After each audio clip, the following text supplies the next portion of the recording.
thank you everyone for joining us today. This summit is being recorded, so if any time you do miss any part of it, or if you do need to review it, it is being recorded and everyone will receive a copy and a follow-up email as well. If you do have questions throughout the summit, please go ahead and use the Q&A option or the chat option, and we can take a look at those and try to answer those as we go along. So I want to introduce today's moderator today. We have Luke Armargo. He's our Entrepreneur Program Manager for BB Serving the Pacific Southwest. He's a former professor, adjunct, and manager from Grand Canyon University. He's also won numerous first place awards, including awards from the Arizona Institute for Digital Process, Phoenix Mobile Festival, Smart City Hack Barcelona, and Grand Canyon University's Shark Tank. He's also placed in the top 64 in the SXSW, also received awards from the ACVC, and second place in Moonshot. He's also currently a Navy reservist and has a passion for business incubation.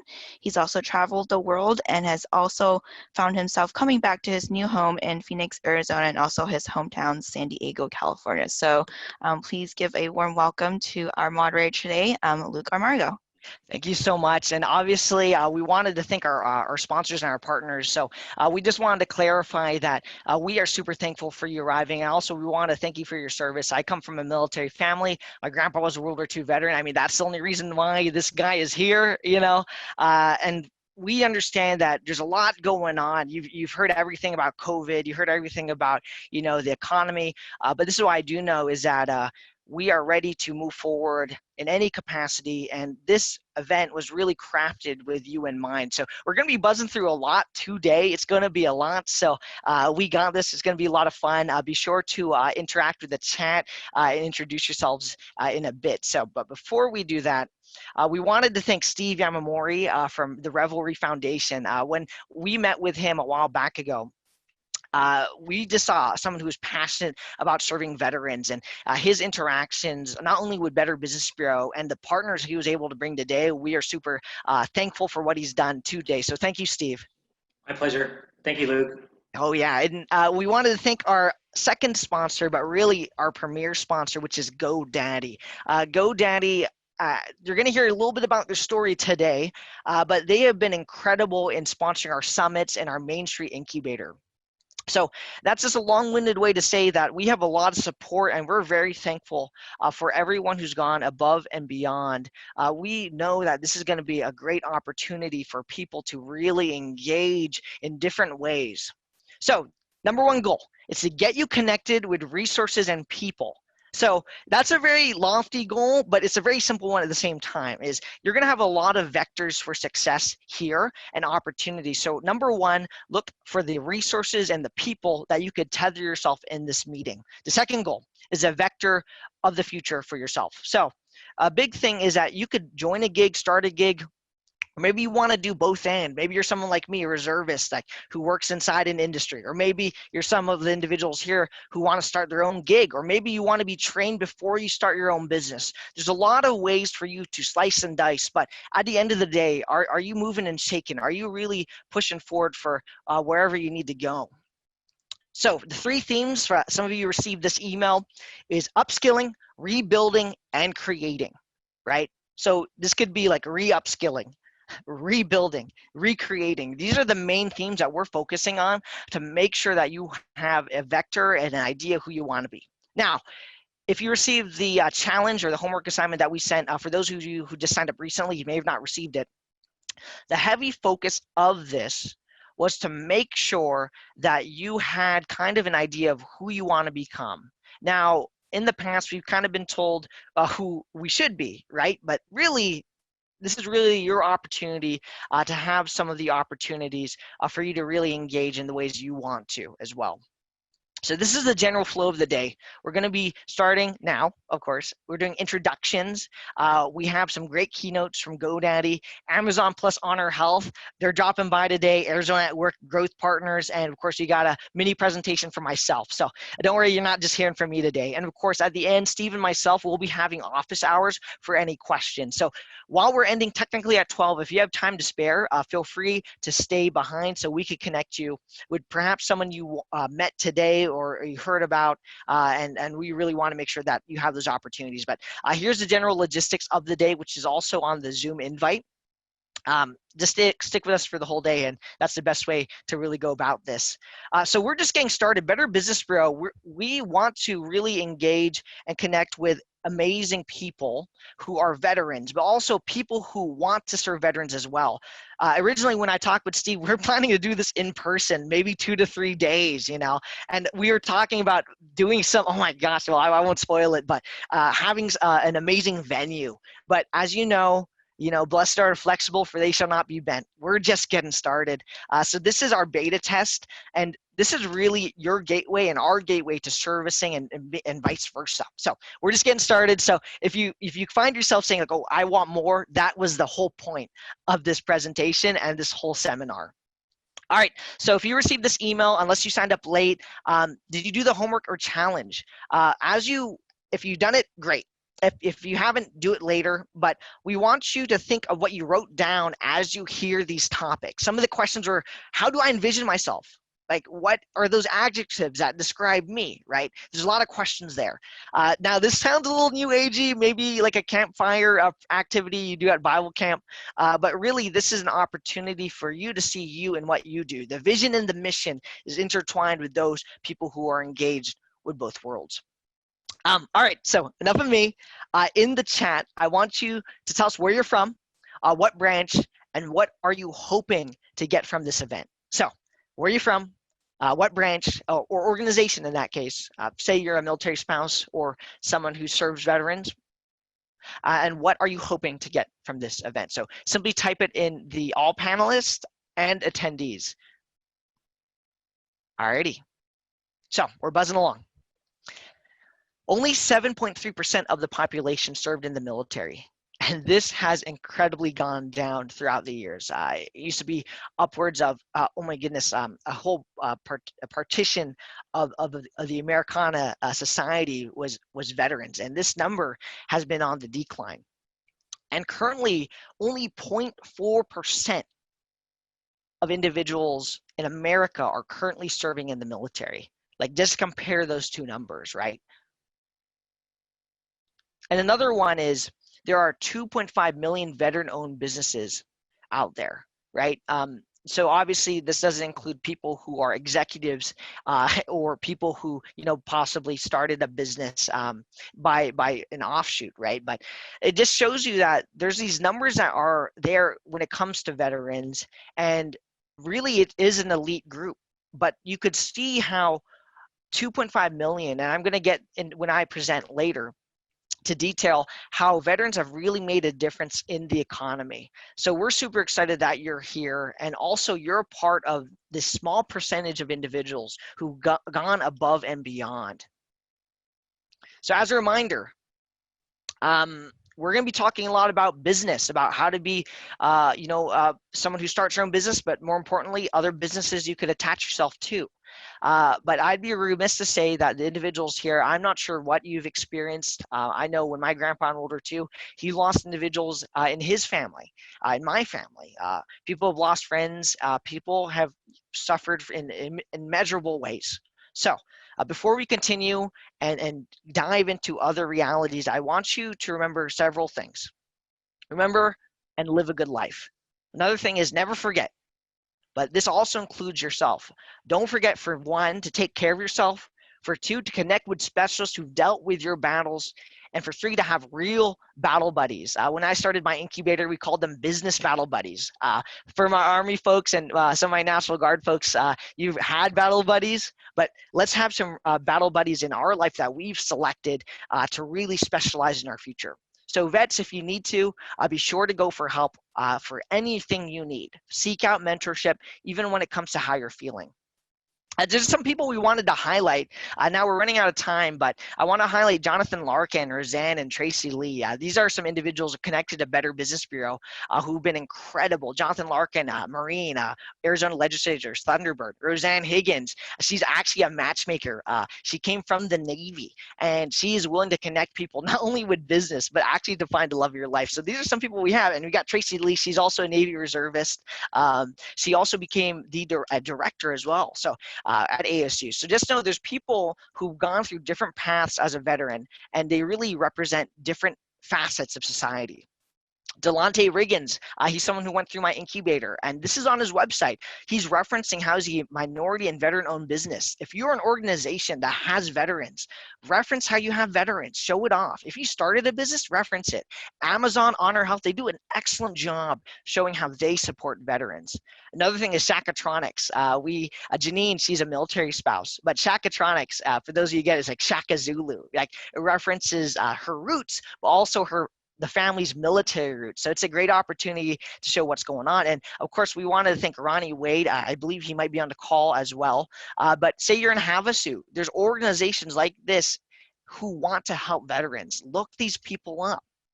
And of course, we got folks from the Ask Line. We just found out recently that a couple of their founders actually started this organization, this tech company. So that's my segue to remind you to please go to the askline.com for Veteran Ventures. And I wanted to read this quote. Bob Parsons, he's the founder of GoDaddy. And one of the things he mentioned in his article on military.com was how he thought he was going to die. A lot of his people in his unit, this is back in Vietnam, died. And I'm going to skip some of this, but I figured that I wouldn't take a small step, tie them together, and it would get me to the finish line. And that thought is what I use today to make GoDaddy successful. Simply get to the next day. This goal of this seminar and this summit is to get you to that next day, to that next level. And if you look at Bob Parsons, and I won't spoil too much of his story, you see someone who is a Marine, and pushed forward to really engage with his future. So day by day, let's take this day by day. So this is a general flow we want to remind everyone. And please go to the askline.com, Veteran Ventures, and make sure the 2 V's are capitalized. I'll be throwing it in the chat as well. But I wanted to throw it over to Corey. So Corey, feel free to unmute yourself, and I'll be transitioning the slides on your behalf. Oh, forgive me. Actually, let me read Corey's bio. So Corey is a vice president and chief product officer at Better Business Bureau serving the Pacific Southwest. She earned a bachelor's of science degree in business administration and previously served in the United States Navy and local government. Rejoining BBB in 2006, Corey has been responsible for internal operations, BBB core services, and accredited business support. Her team is charged with enhancing the BBB brand through innovation, accreditation value, and maximizing the user experience for BBB internal and external companies. Could we please give a hand to Corey? Corey, take it away.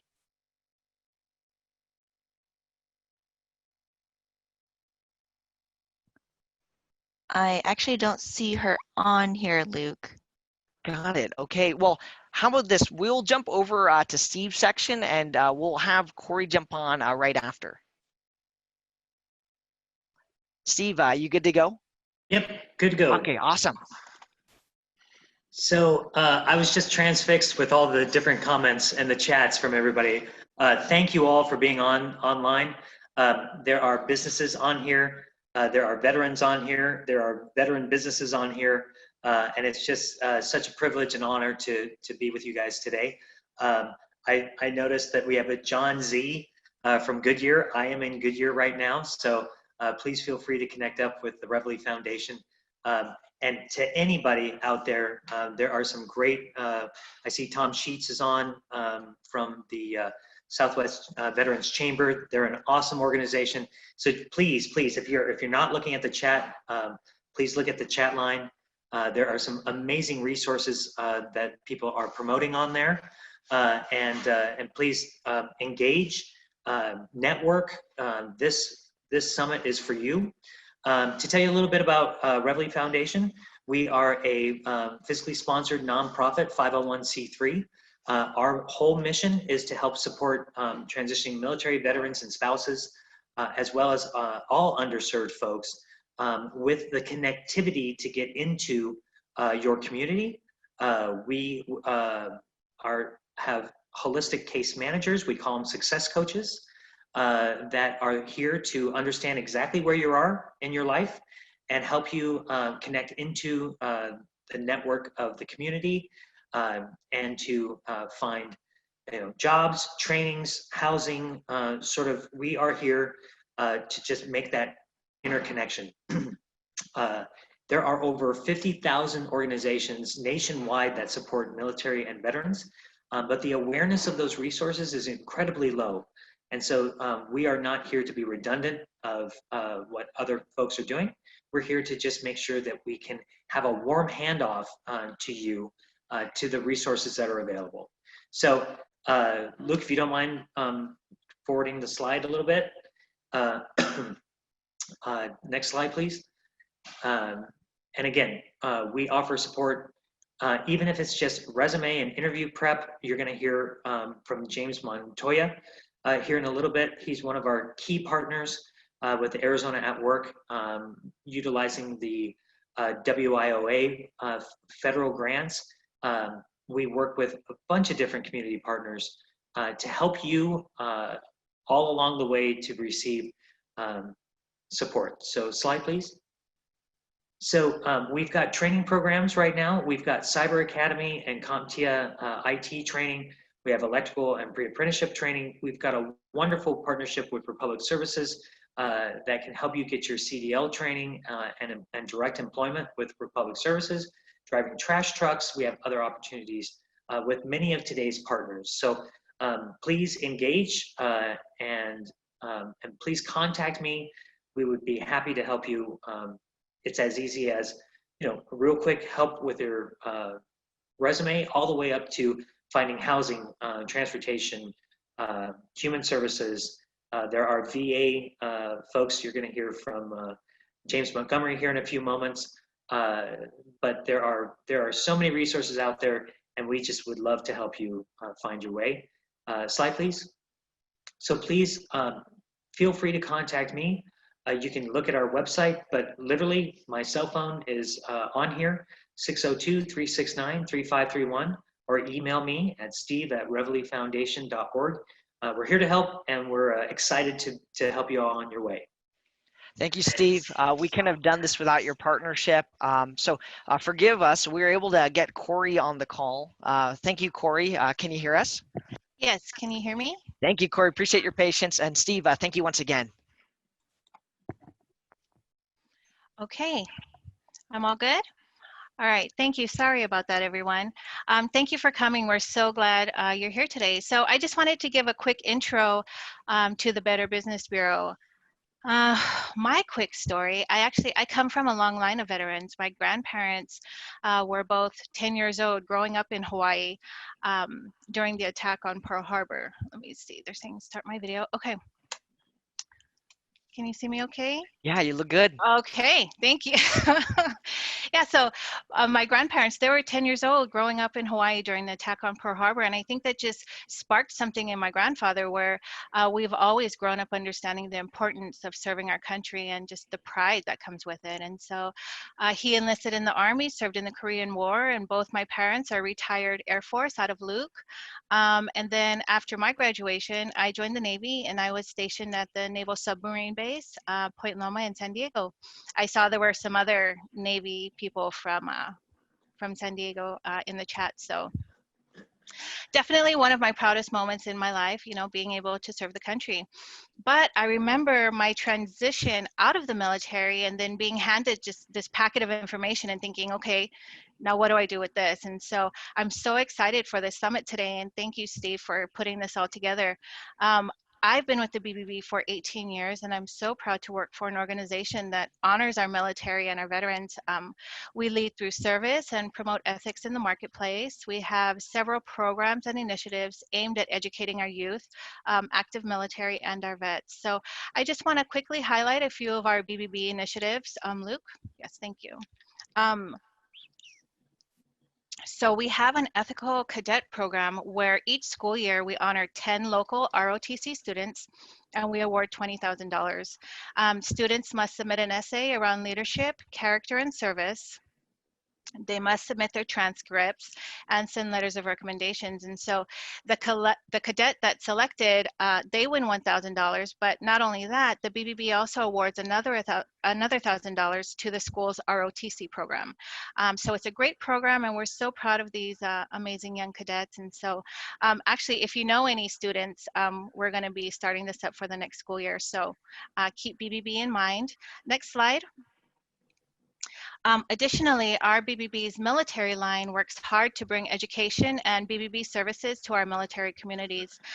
We offer financial literacy trainings, free educational workshops, and we have vast resources online. Our data shows that military consumers are likely targets for scams regarding identity theft, high interest rate loans, car buying, and employment schemes. I know when I got out of the Navy, I fell for one of those. So it's very important for BBB to fill this critical gap. And so we can help those looking for trustworthy businesses or employment opportunities or marketplace tips when you're being transferred to a new community or when you're transitioning back into civilian life. BBB offers free business profiles. We offer free dispute resolution assistance, business startup tips, business resources, and much, much more. And so we just want our military and ex-military personnel and their families to know that valuable information and assistance is available through BBB. So come to us because we have things for you and we're able to assist. Lastly, through our Institute for Marketplace Trust, you can sign up for BBB's Saluting Trust newsletter, and you can receive monthly financial readiness tips and scam alerts. And so you just need to go to bbb.org/military to sign up. And then in conclusion, just thank you so much for joining us today and for allowing me to speak just a little to BBB's passion for trust and ethics in the marketplace. There's so much more I can speak about and so much more I can brag about the BBB about, but just feel free to contact me, reach out if you have any questions or you'd like to learn more information. BBB is here to help. And just thank you all for coming. Thank you to our speakers and partners, and most importantly, thank you for your service. Have an amazing day, and I apologize for the technical difficulties, but No, thank you. no, Corey, thank you for your patience. Steve, Corey, we really appreciate you carving out time on behalf of both organizations.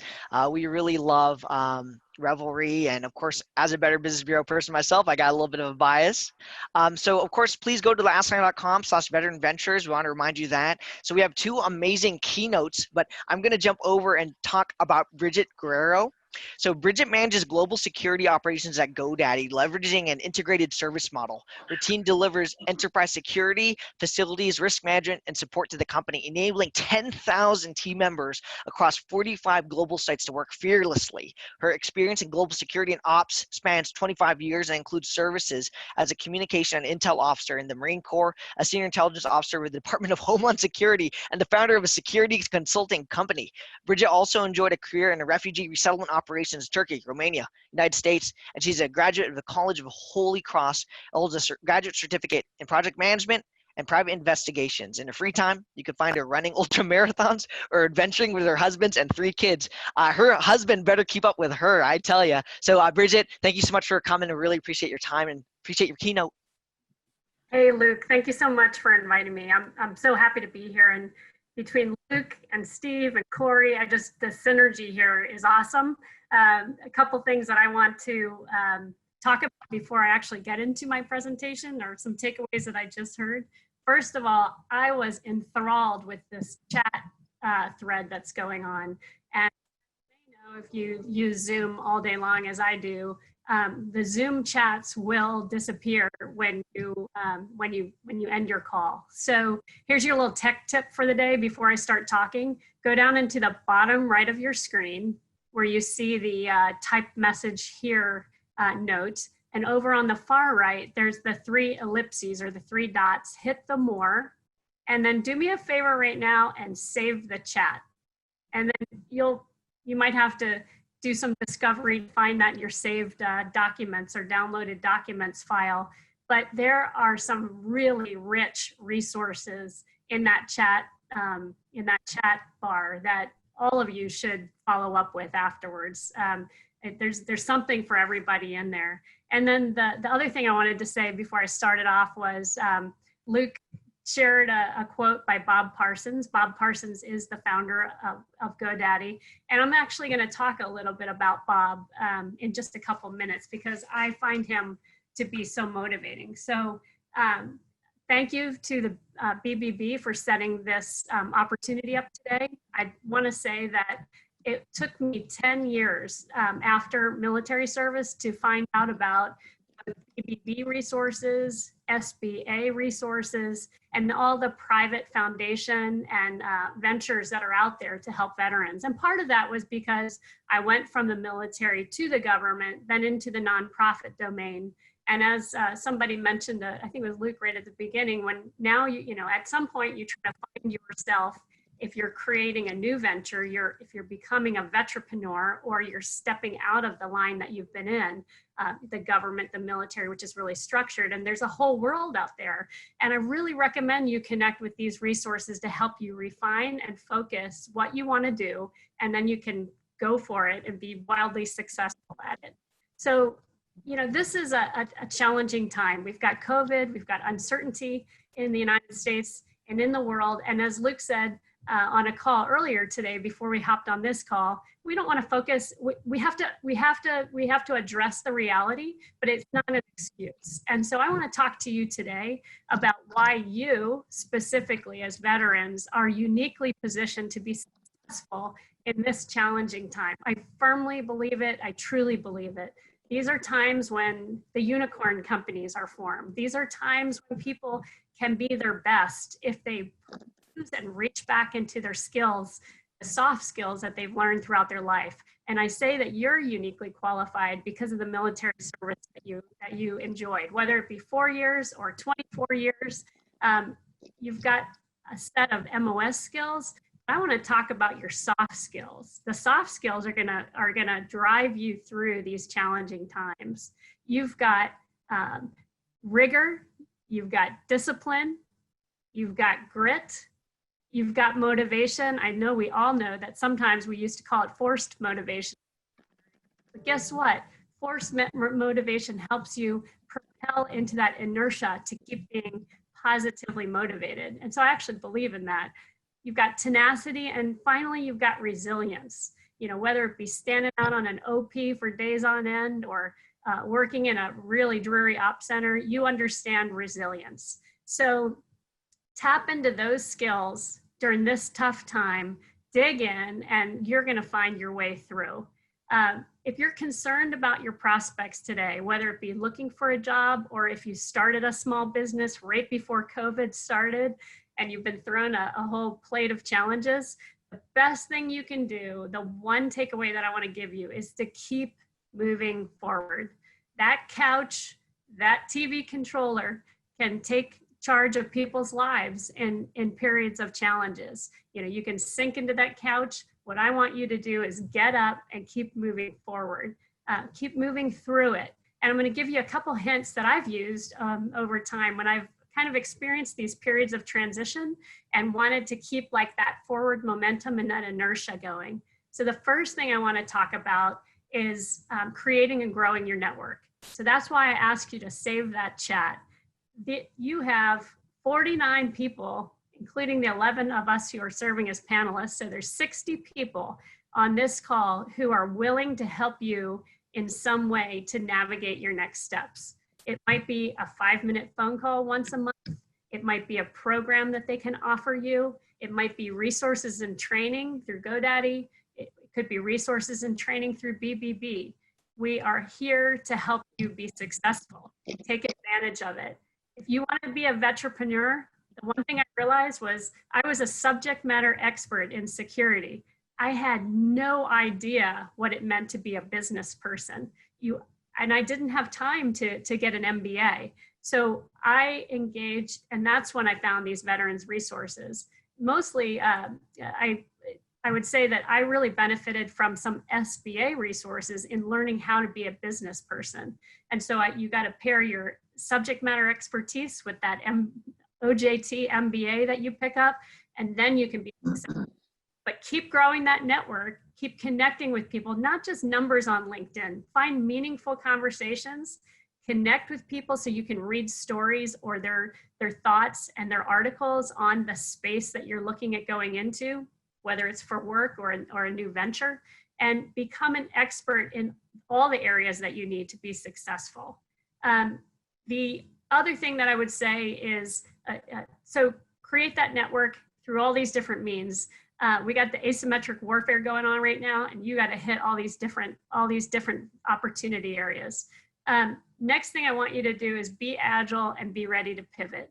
So you know the space you want to go into.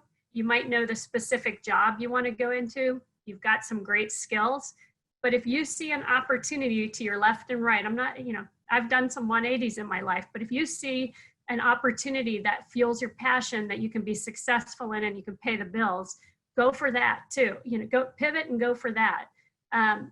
Take those opportunities. Don't be static. Don't be stagnant. You have to be agile in today's environment.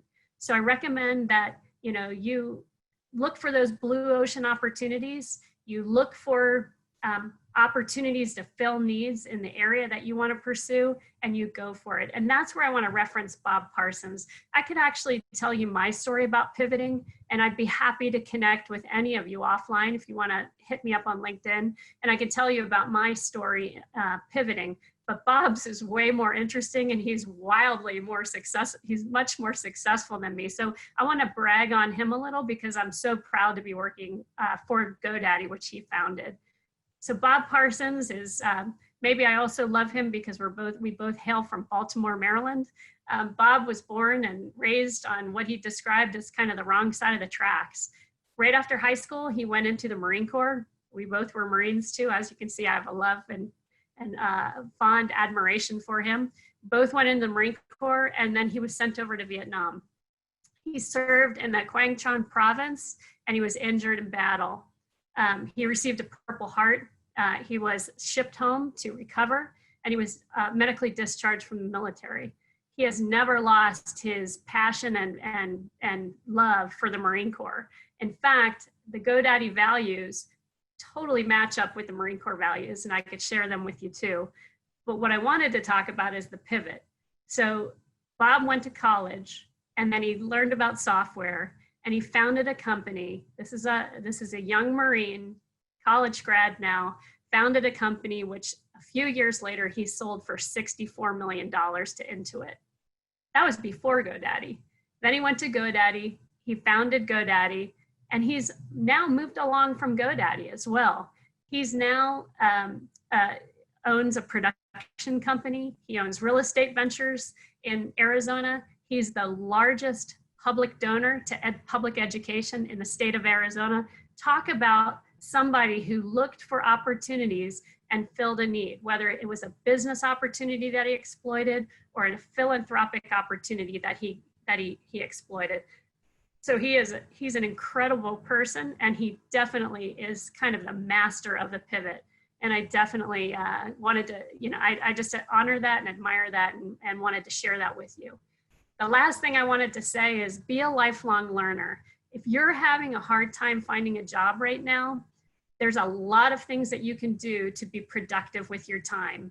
One thing is you can pick up with any of these organizations that I've seen in the right panel on the chat screen, and you can, the gents just, I think it was Steve who just talked about with Reveille Foundation, some of the certificates that you can pick up while you're waiting or while you're working for that opportunity.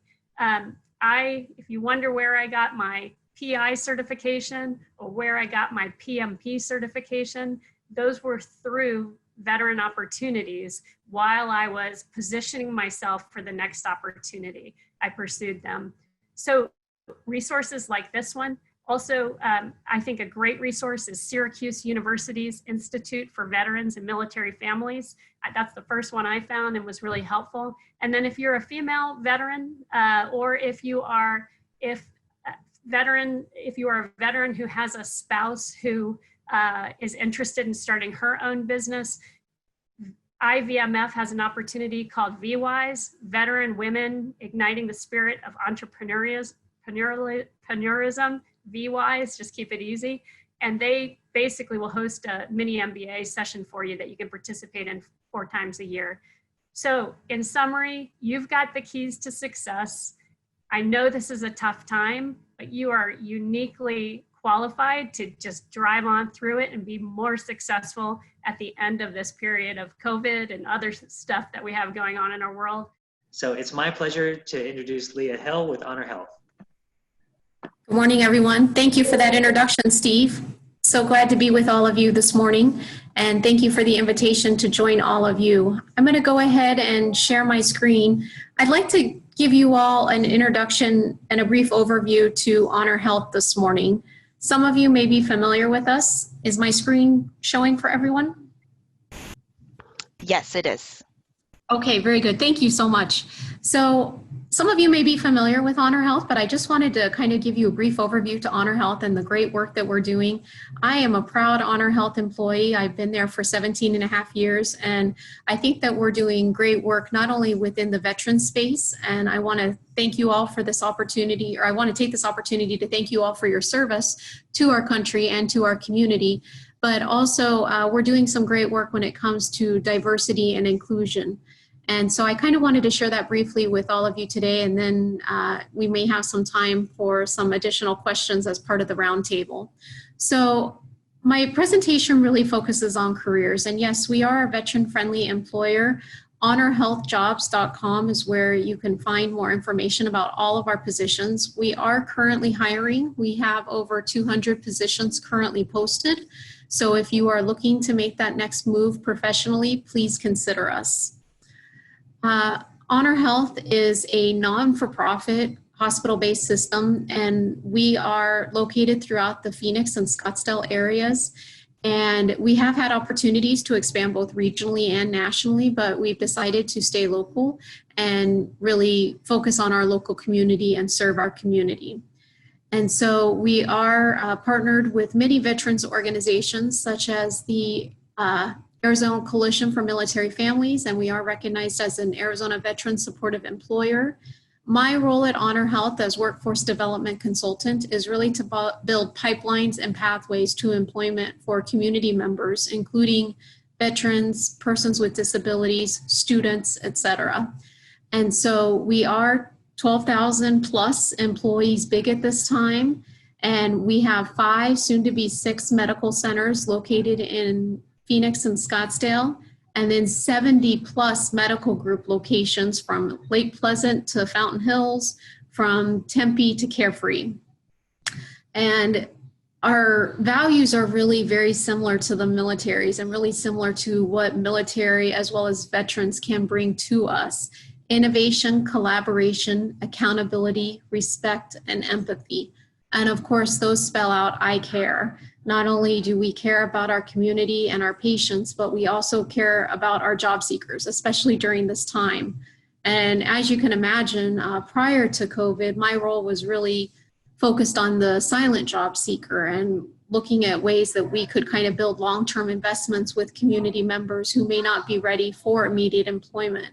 But as a result of COVID and a lot of other priorities, not only within our community, but I was really asked to then take a greater role in the more active job seeker. And so that's kind of where my role is right now.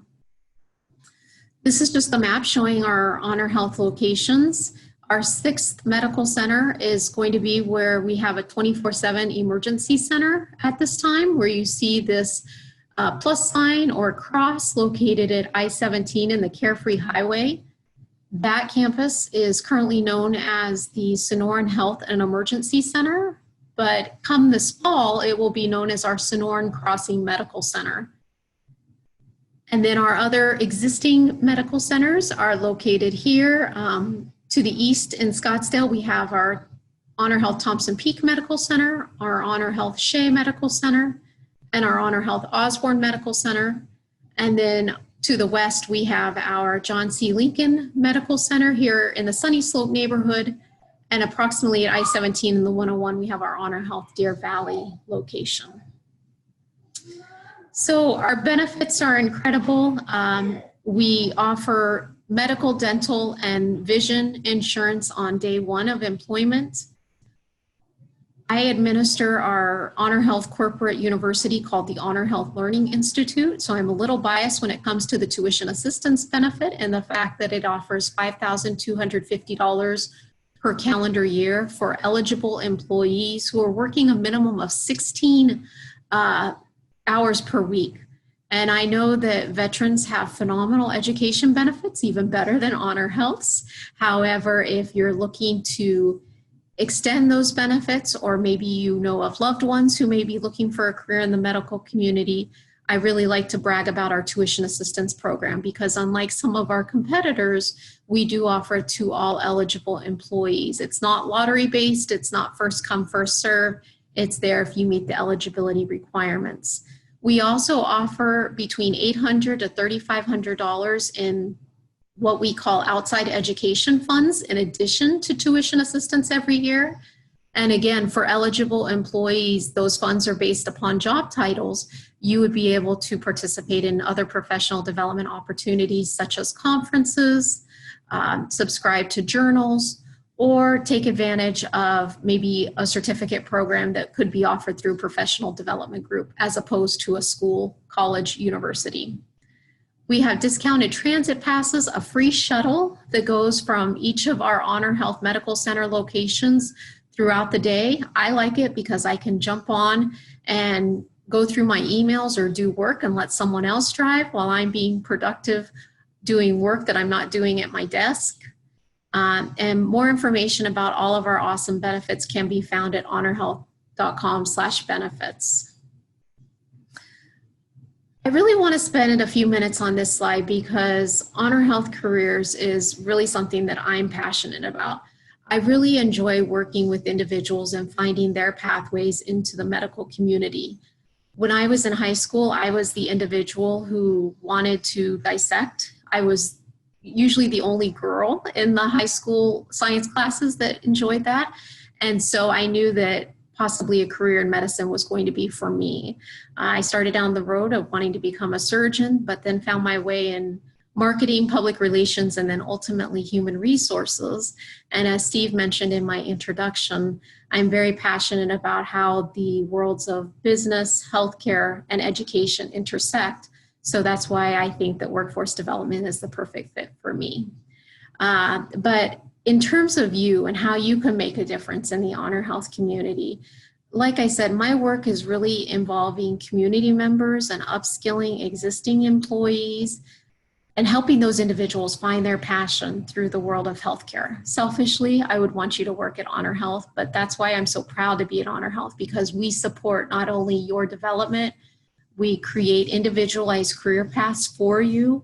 We have a few samples on honorhealthjobs.com, but we encourage you to have those conversations with your leader as early as the interviewing process to know if this will be a home for you.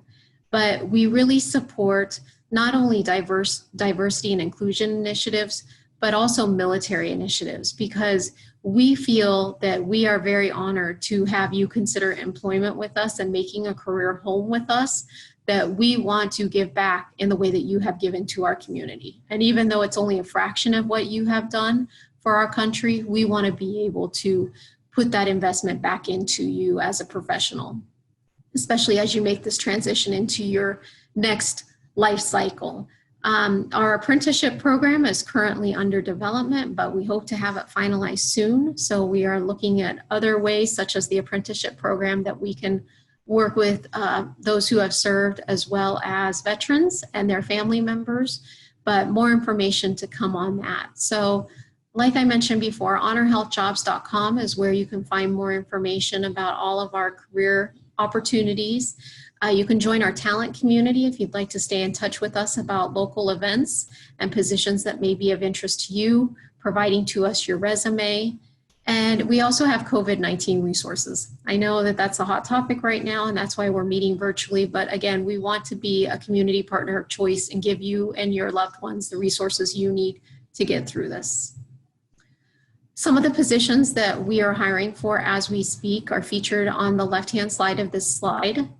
We have our patient care technicians, which are nursing assistants, nurses as well as therapists in all disciplines, physical therapy, occupational therapy, speech therapy, music therapy. We have medical assistants, customer navigation coordinators. Those are individuals who are really kind of the first line of connection when a community member calls one of our Honor Health phone numbers and wants more information about our services, our programs, or our providers.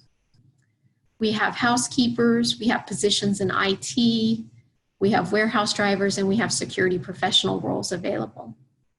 If you see a position that interests you, I do encourage you to apply online at honorhealthjobs.com, and you can go ahead and select the position that interests you.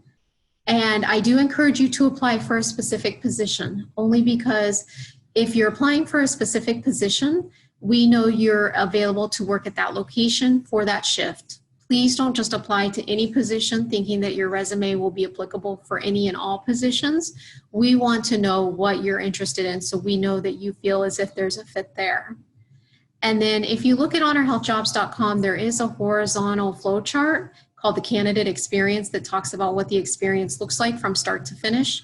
Do know that our hiring process does take about 4 to 6 weeks from the time you submit the application to the time you are onboarded. So that is something to keep in mind, but you can always stay in touch with me, and I'll provide my contact information at the end if you would like more information about the status of your application, which you can also check the status of your application at the returning applicant login link that is available at honorhealthjobs.com. So last but not least, here's my contact information. Please feel free to reach out to me if you'd like to connect further. You can also look for me on LinkedIn. I'd be happy to stay in touch and learn about your personal stories and how I may be able to assist you in your next steps. Thank you, Leah. We really appreciate you carving out time to be with us. I think it's really exciting. So for those who need to contact her, be sure to reach out to Leah. We sincerely appreciate it. Leah, thank you for your time. You're welcome. Thank you for having me. Awesome. So Steve, I think we're going to give James one more shot. Then we're going to jump to the Amazon folks. Really appreciate everyone's flexibility. James, can you hear us?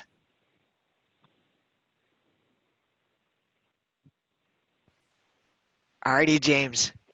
Apologies. I think we'll have to try another time. Thank you, James. We're going to jump over to, oh, go ahead, James.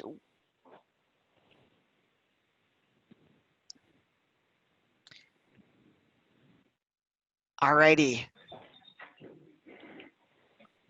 I think he has a bad connection because I can hear some background. I could hear it. It's okay. So I apologize, James. James? Like the worst time you could come down here is right now. No, James, I could hear you. James? Here, can you hear? Yes, go ahead, James. Government computers, who knows? I'm the Department of Veterans Affairs, and I'm the Community Employment Coordinator here at the VA. I oversee several programs with employment. So we have anywhere from 1 to 500 veterans looking for jobs.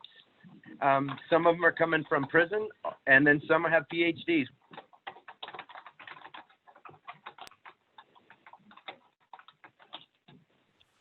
Awesome, James. Well, the audio's a little funky, so we really appreciate it. We'll send some resources in regards to the VA following this call, but we'll have to hop off to the Amazon folks. Okay, Mike and Abby, feel free to screen share. Steve's going to read a little bit about the program. Great. Yeah, no, I'm so excited to have our folks from Amazon join us, Abby and Mike. And before they get started, we'll kind of give you a little bit about their background. So Abby Malchoff is a senior program manager for Amazon Global Military Affairs in Arlington, Virginia. In her role, she's the leading Amazon's military entrepreneurship program. It's an initiative to further empower the success of veterans and military spouse entrepreneurs through effectively leveraging Amazon's diverse ecosystem. Additionally, she leads the Military Suicide Prevention Initiative that utilize Amazon technology resources with a special emphasis on artificial intelligence and machine learning. She has been serving in the Navy for 18 years, both active and reserve, and is proud to be an OIF veteran and Chief Petty Officer. With the free time that she has, Abby's passionate about raising mental health awareness and preventing suicide. She's one of the 22 veterans who successfully advocated to Congress to support of this Clay Hunt Suicide Prevention for America's Veterans Act. Thank you, Abby. That's awesome. And which was signed into law by President Obama on February 12th, 2015. Abby holds an MBA from the Robert H. Smith School of Business from the University of Maryland and a BBA cum laude, nice, from the University of San Diego. Additionally, she is a 2018 alum of the inaugural cohort of President George W. Bush Stand to Veteran Leadership Program, where she worked on redefining artificial intelligence algorithms on social media platforms to provide targeted suicide prevention to veterans. Thank you, Abby. That's amazing. And not to be outdone, Mike Blackburn is a regional workforce program manager for Amazon Global Workforce Strategy and Innovation based in Denver, Colorado. Specifically, Mike focuses on process improvement, change management, and overall recruiting program management for Amazon's Reliability, Maintenance, and Engineering Division for the West region, covering 13 states and Western Canada. Mike is proud to have served his country in the United States Air Force for over as a crew chief on the F-16 Fighting Falcon and in various positions in the Air Force recruiting before separating in 2014. Since getting out, Mike has focused both on his and on his off time to assisting his fellow veterans in their transition to the private sector. After his service, Mike focused on educating, earning multiple degrees, including a master's of business administration with a concentration on data analysis and a master's of management with a focus on project management from Colorado Technical University. In the downtime that he has, Mike enjoys getting out into nature and ascending some of Colorado's biggest mountain peaks while spending time with his wife, 3 children, and 2 dogs. And from a guy who's close to Luke Air Force Base, Mike, warheads on foreheads. So thanks for your service. You and Abby, take it over. Thank you. Thanks, Steve. Hopefully you guys can hear me. I keep bouncing in and out from phone to computer. So I'm using computer right now, and we'll cross our fingers, see what we get. Thank you, Steve, for the intro. Again, guys, I'm Mike Blackburn. I'm Regional Program Manager for Amazon. Mainly staffing for our third-party partners for maintenance technicians across all of our facilities. We have 10 positions in the Phoenix area currently, with an additional launch coming up that would probably add about another 40 positions or so, probably even more of the maintenance technicians. What I love about this, I come from a maintenance background, so in the Air Force, you know, those guys and girls are dragging their knuckles on the flight line every day, and sometimes not able to get that degree to go with that experience. So the cool thing about these positions, no degrees required. We just need the aptitude for the maintenance and electrical components that you'd work on in our facilities. So basically what those technicians work on is basically all of our automation equipment. So if you close your eyes and picture an Amazon facility, you're gonna, you know, hopefully picture a bunch of conveyor belts and a bunch of robotic equipment. My favorite's the FANUC arm. It comes and grabs boxes and puts it places. Totally unreal technology. These individuals fix those when they go down. So literally the lifeblood. If one of our machines shuts down, it can really stop operations and stop you from getting that package right in your prime window. So they are critical to our operations in our facilities. So basically what you need for those roles, like I said, that experience, you're going to need at least 2 years of experience in the maintenance and electrical field, troubleshooting, repairing, doing preventative maintenance on those types of equipment. Obviously, if you're coming directly out of the military, you probably don't have a lot of experience doing like conveyor belts and those types of systems, but I feel like if you can fix a tank, an F-16, you know, insert technology, you could probably fix everything in our facilities with just a little bit of training. So Amazon, I feel, is such a great place for veterans. I've been here for 6 months and I'm totally drinking the Kool-Aid. I love it. And what I really love about it is they're so mission and core value driven. You know, coming from the military, you know, I get that mission and core value was driven into me for many, many years. And it's good to see that it's not just words on a website or words on a wall when you walk into their, you know, facilities. It's true and echoed every day that I've been here at Amazon, and it's very, very refreshing. And along with that, it has the 14 leadership principles. So if you're interested in Amazon, definitely start with the 14 leadership principles because that's how our interviews are conducted around those principles. So I will pass it along to Abby to brief her side. Thanks, Mike, and thank you, Steve, for that intro too. I spent a lot of time in Arizona, believe it or not, as a Navy gal. So I used to be stationed on Luke Air Force Base as well, so small world.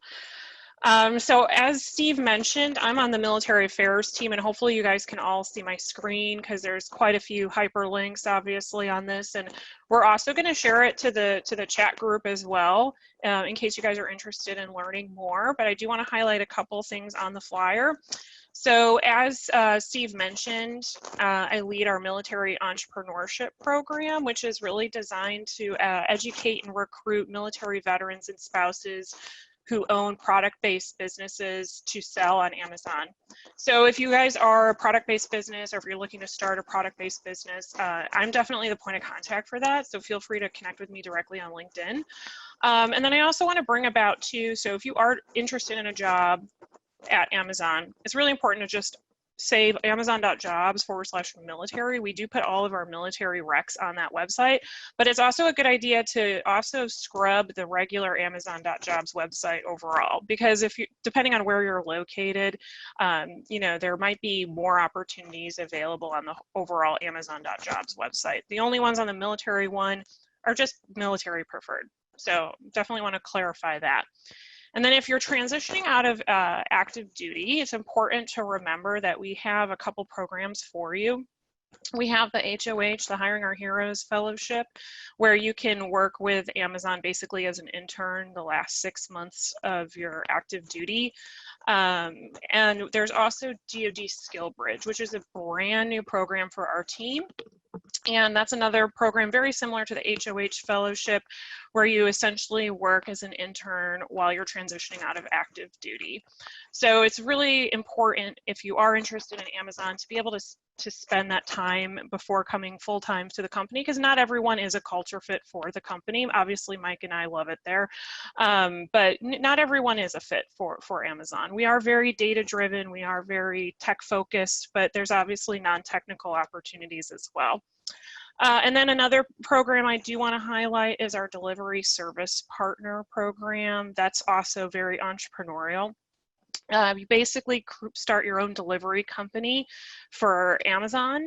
It's your company. You hire, you fire, you run the entire operation. You hire as many as from 40, I think, to 300 employees, depending on how large you want to scale. That's a really important opportunity, because we do, for that program, they give veterans who've been honorably discharged 10,000 of their startup costs back. So if you are looking to start your business, I actually have a Navy chief friend of mine who started his own DSP in the Arizona area about a year ago. That's a good program to keep in mind. That's logistics.amazon.com. And anything selling related, if you want to learn more about selling on amazon.com, very simple, amazon.com/selling. So yeah, Mike and I are always ready to stand by too if you guys have any follow-up questions, and I will stop my screen share, but I'll be sending this to you guys in the chat. Thank you, Abby and Mike. One of the questions I think that comes to mind, right, is say someone is entrepreneurial. You brought up the opportunity for them to own their own business in conjunction with Amazon, but say someone wanted to get involved and have mentorship about shipping or supply chain. Does Amazon have any contacts for people who want to be a seller or a reseller? When you say mentorship, do you mean like coaching them with onboarding? Is this, that's my program, unfortunately. No, I'm actually trying to scale it as we speak. So we are trying to scale it as we speak. The biggest piece of advice I'm going to give people who are interested in selling on Amazon is reach out to me before you start selling on Amazon, because if you are a strategic product, if you're a high value brand, Amazon directly manages your account for you if they recruit you rather than you launching yourself, if that makes any sense, right? So that's the tip I give to everyone. And obviously Prime is critical. So definitely if you are selling on Amazon, you have to enroll as a Prime seller. So we call that fulfillment by Amazon. No one really likes products that aren't shipped via Prime. No, definitely. I hate to admit it, but I'm addicted to the Prime. So I guess another question, right, is so say someone wanted to get involved in and do shipping with Amazon. Forgive me, I don't know the exact verbiage of the program. What is best practice for it? I know connecting with y'all, but is there anything they should prepare beforehand before they connect with you? Yeah, if you are launched as a seller directly by an Amazon team member, they're going to coach you through all of that. But if you decide to launch on your own, the biggest piece of advice I give people is the FBA revenue calculator. So you can just Google it, FBA revenue calculator, and it allows you to do a cost comparison between what the cost of shipping on Amazon is versus shipping it on your own. And then what's really critical is you only pay for one shipping cost. People think that they have to pay for multiple shipping costs if they use fulfillment by Amazon, but it's only one shipping cost, and labeling is the most critical step in the process. You just have to make sure that you're labeling your products the way that Amazon requires so that they can process them robotically, like Mike was mentioning, in the warehouse, because it's a very efficient process. So labeling is absolutely critical.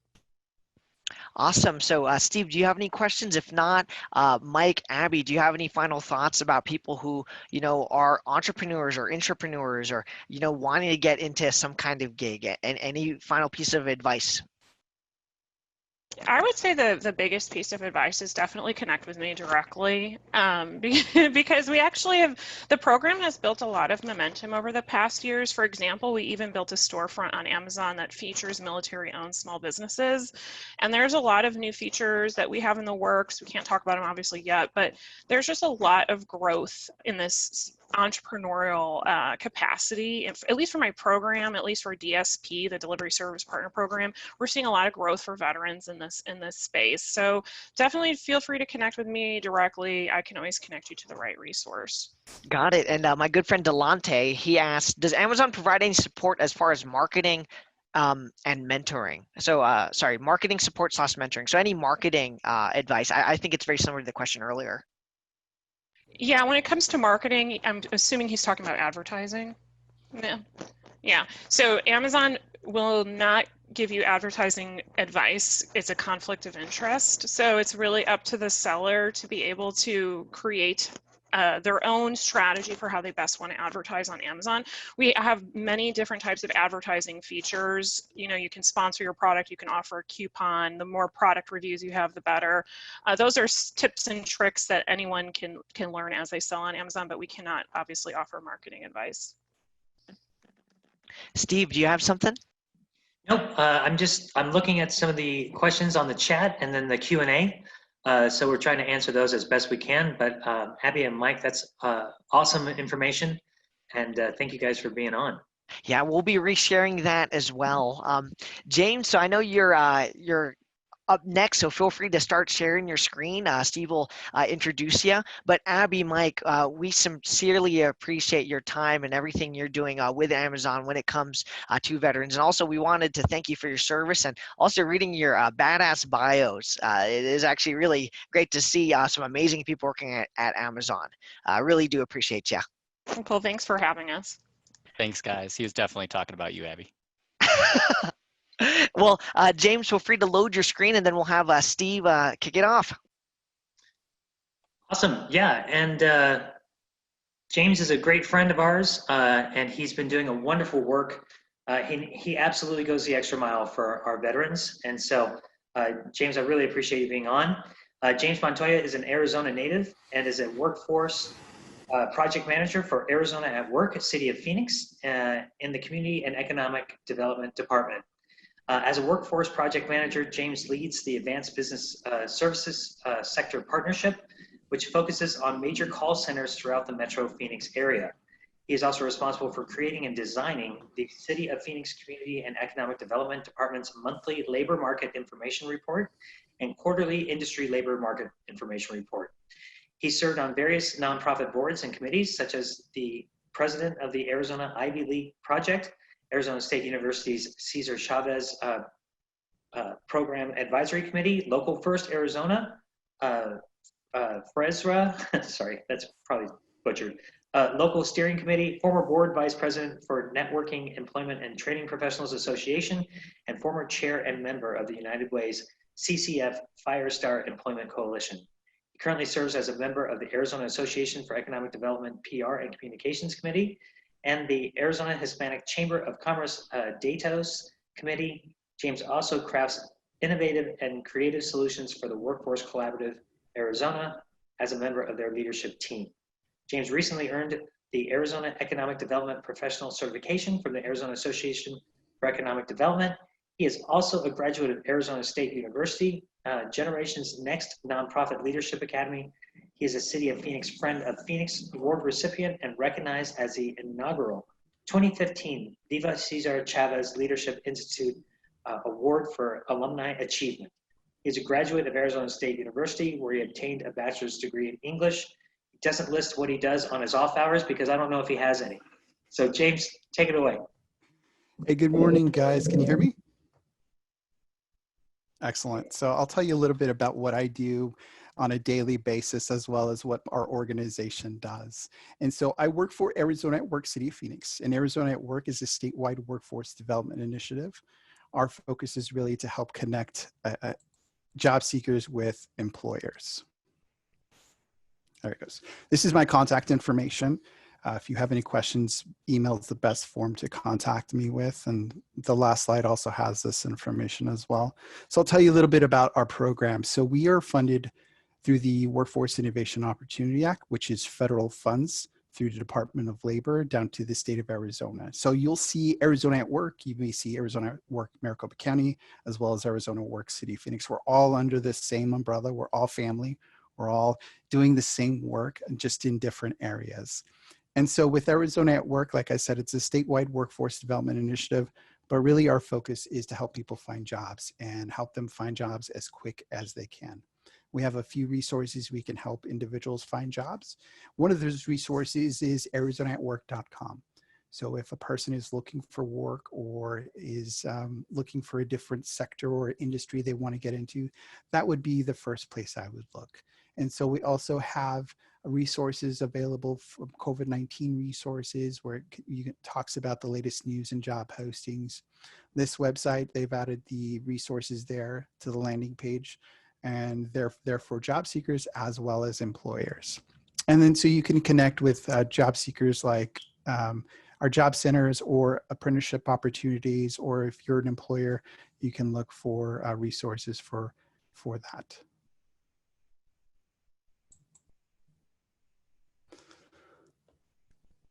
The next one is same thing, Arizona at Work. We actually have workshops throughout the entire month. Every month we have a number of workshops, and these are our July workshops, and they're completely at no cost. And we provide them to anyone that walks in our doors or anyone that signs up. So if you're a veteran, that's the great part, is because you have priority of service throughout Arizona at Work. So if you go to one of our offices and say, I'm a veteran, guess what? We're going to see you first. That's one of the great parts about what we do at Arizona at Work. We understand the value, we have the respect for our veteran community. And so this online workshop is virtual. We have throughout the month, and we have it in the mornings as well as in the afternoons. So one of the first ones we have is interview skills for success, creating a winning resume, and understanding LinkedIn. So again, they're there to help you with resume development, with interview skills, and they're all at no cost. They're completely free to you. All you really need to do is sign up, and you would go to arizonaatwork.com to sign up. The next website is going to be our arizonajobconnection.gov. And think of this like a monster.com or an indeed.com. So you're actually uploading your resume, you're looking at job postings. And so what we did when COVID first hit was we had most of, basically all of our staff go into this website, review every job, every employer, and confirm that they're still hiring. So we know some employers, they stopped hiring or they froze hiring. What we were able to do was we went through our entire list. And so right now, we have over 63,000 openings right now through this website. Those are current. Those are as current as we could get it. And I think the state, the city, and the county did a fabulous job with trying to update every employer, every job. So you know that these companies that are actually on here are hiring, which is great. And I'll kind of talk to you a little bit about the services that we offer with Arizona at Work. So we offer career counseling, and that's providing job seeker advisement. What do you want to do with the rest of your life? What do you want to do after your career with the Navy or the Marines? And look at some career exploration. We can assist with career planning, like what is the next 5 years going to look like? How are you going to get there? What are some of the steps, the beginning steps, the foundational steps to get you in that direction? We also have occupational skills development activities where you can learn, hey, I have a skill in this, or I'm really good at this. And focused job search assistance. So that's basically my job, is to help you find a job. And we can hold your hand through the entire process. If that's not something you want to do, then we can let you loose, but we want to give you a general direction of where to go and try to find that next job or that next career. We're also able to, and this is the great part about, I think, about our program, is we're able to access other work-related and supportive resources. So supportive resources is basically supportive services. So let's say, unfortunately, you don't have a car, we can provide a bus pass. You don't have interview clothes, we can provide a $100 gift card to Ross. We're trying to meet you where you're at. So we're looking at the barriers for employment. What are some of the things you lack? What are some of the things that we can provide? And the great part is we have that type of financial assistance where we're going to try to meet you. So we want to know as many barriers as possible. That way we know a resource. We know something that can definitely help you on your journey. Also available is talent development. We're able to do comprehensive skill assessments, development of professional skills.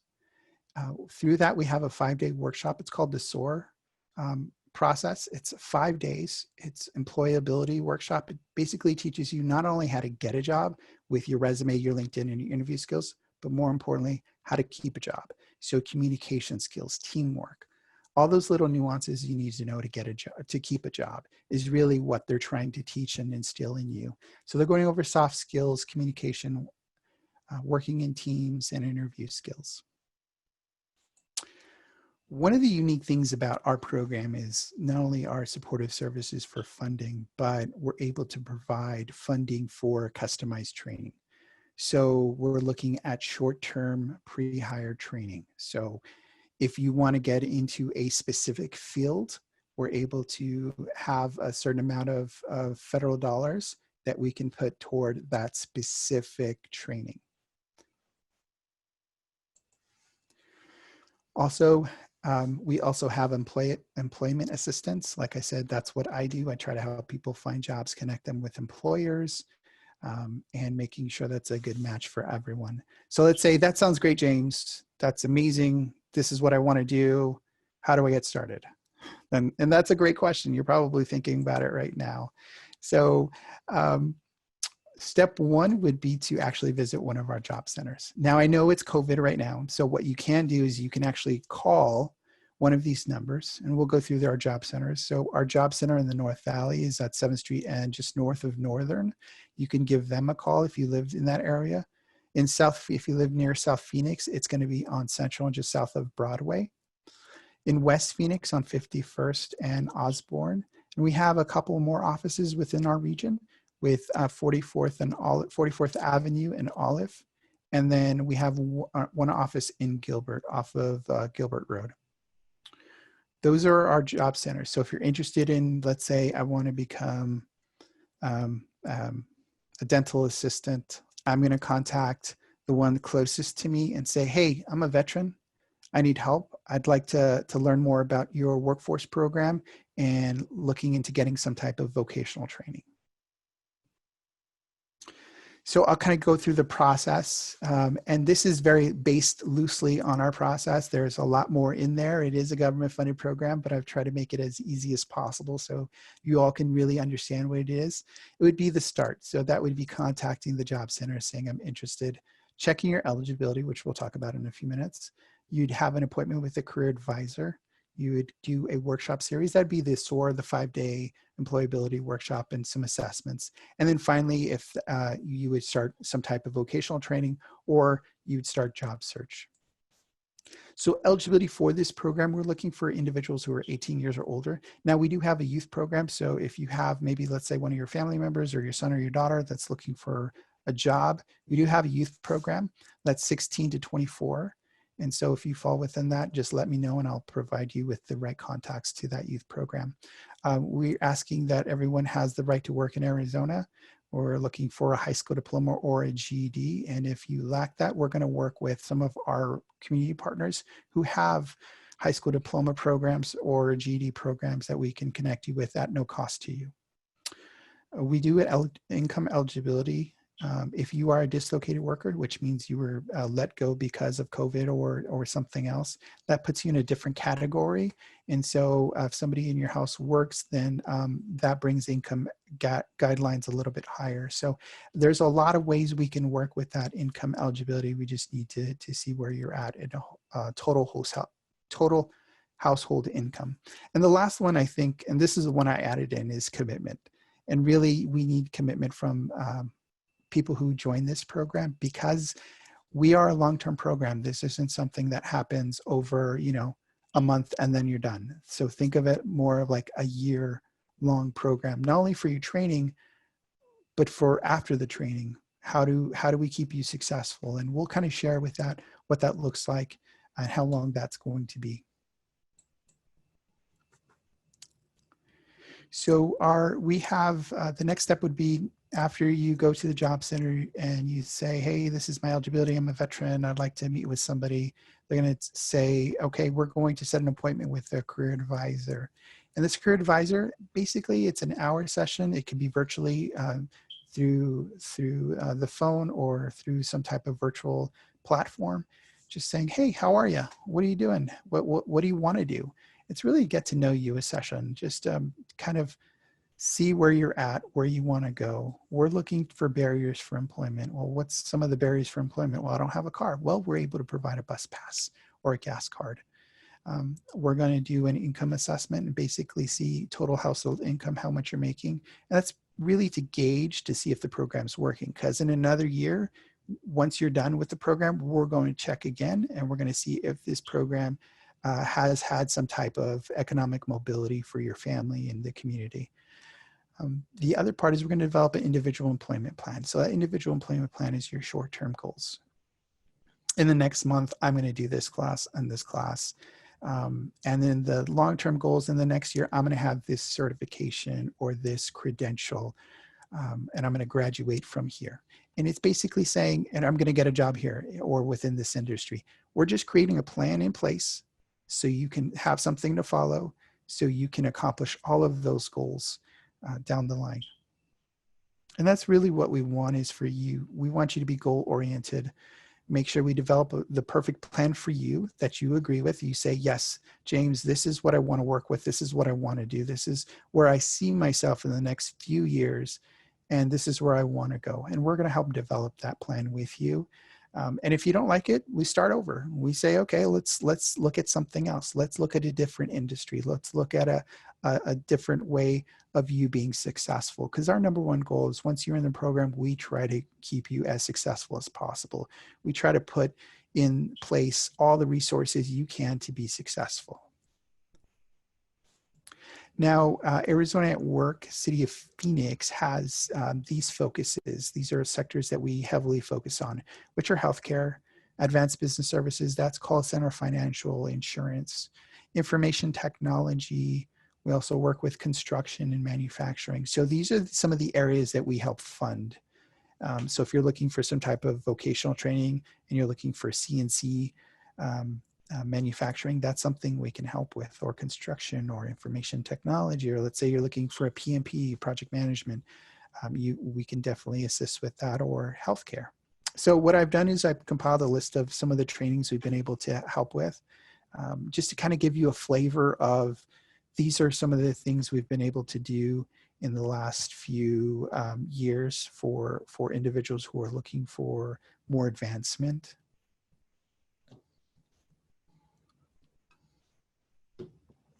So the first one would be dental assistant.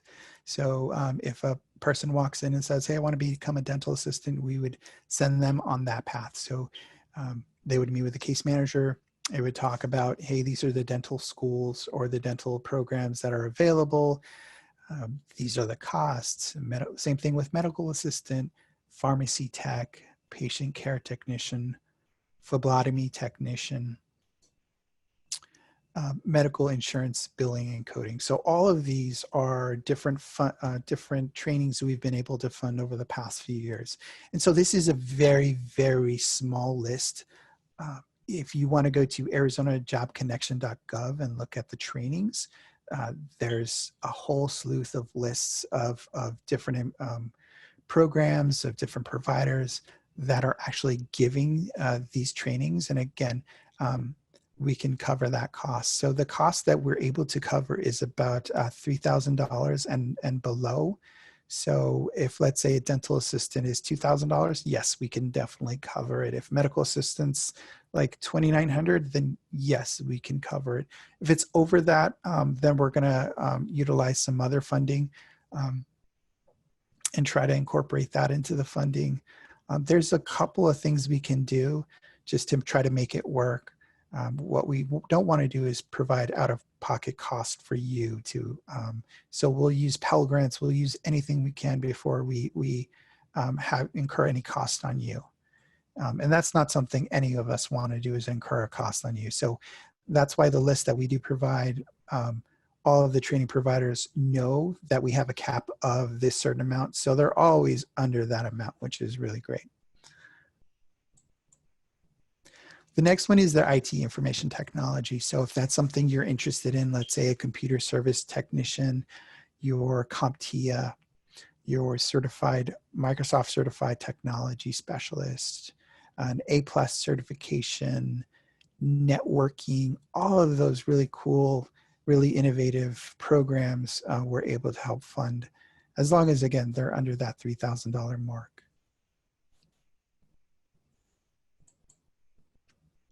So let's say you go through the training and you're done. The most interesting part is we're going to actually follow you. Once you get a job, we're going to follow you for another year. So think about that. So, it's going to take you maybe a month and a half to get through the entire process to start school. And let's say the school's 7 months. Well, all of a sudden we're following you for another year after that. So think of this, it is really a long-term program. So really what we're looking for is we're going to follow up with you every quarter. So every 3 months, we're going to say, hey, how you doing? You still working here? Fantastic. Did you get a raise? Fantastic. And if, let's say, you lost your job, well, all we're going to do is say, hey, come back. Let's see how we can help, whether it's further funding or whether it is providing more resources or looking in a different direction or connecting with more employers. We're going to try to help you find that next step, that next job, that next career. And so these are really the 3 or 4 questions we're going to ask. Are you still employed?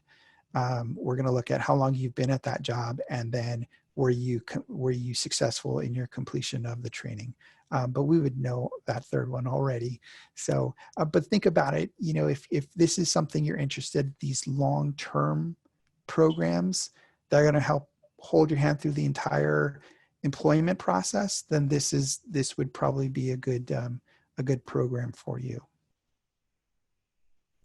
And so one of the unique things that I think we've been able to do with Arizona at Work is develop these programs. So they're called cohort programs. And so they're specific to different industries. And we are basically focused on employer. We bring them to the drawing board first. And so it's dependent on the employer needs. So the employer is like, well, I need 6 candidates, or I need 12 candidates, or I need 100 people in this specific area.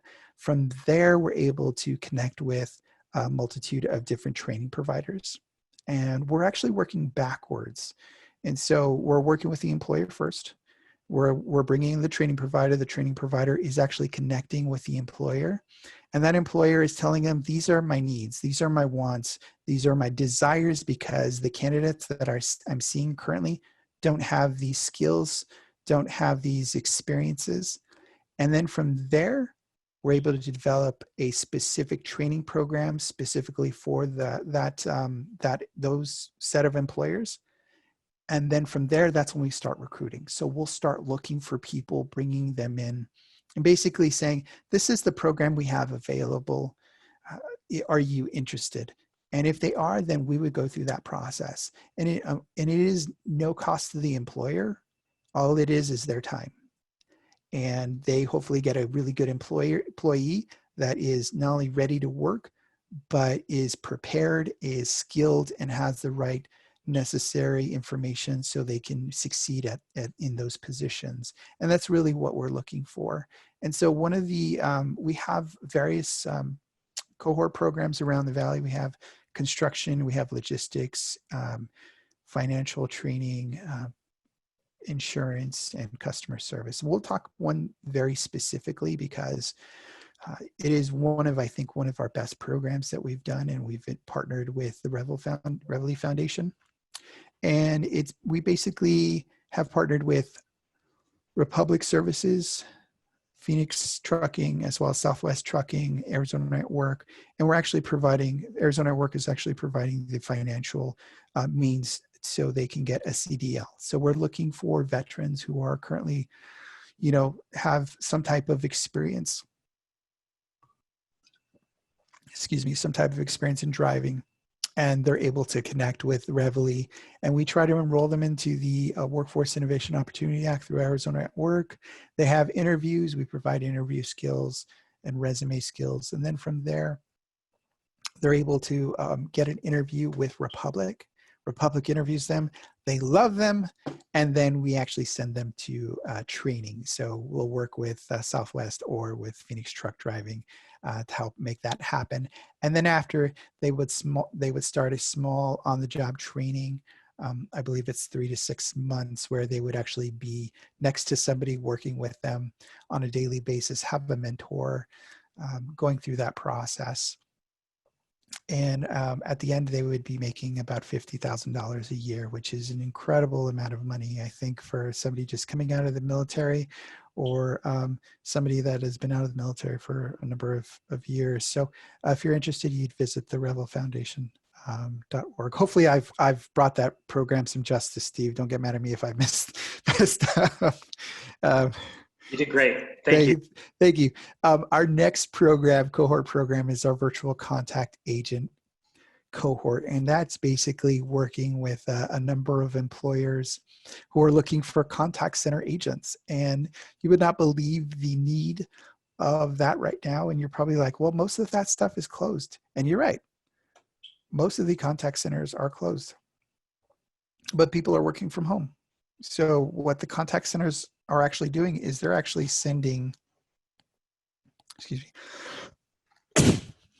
they're actually sending the computer equipment home, whether it's the dual screens.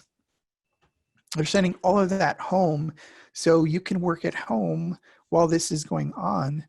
And you would do, this specific training is virtual. So it is 1 week. It's from 8 a.m. to 12:30 p.m. And so it's half a day. And it's basically 1 week, Monday through Friday, 5 hours of instruction.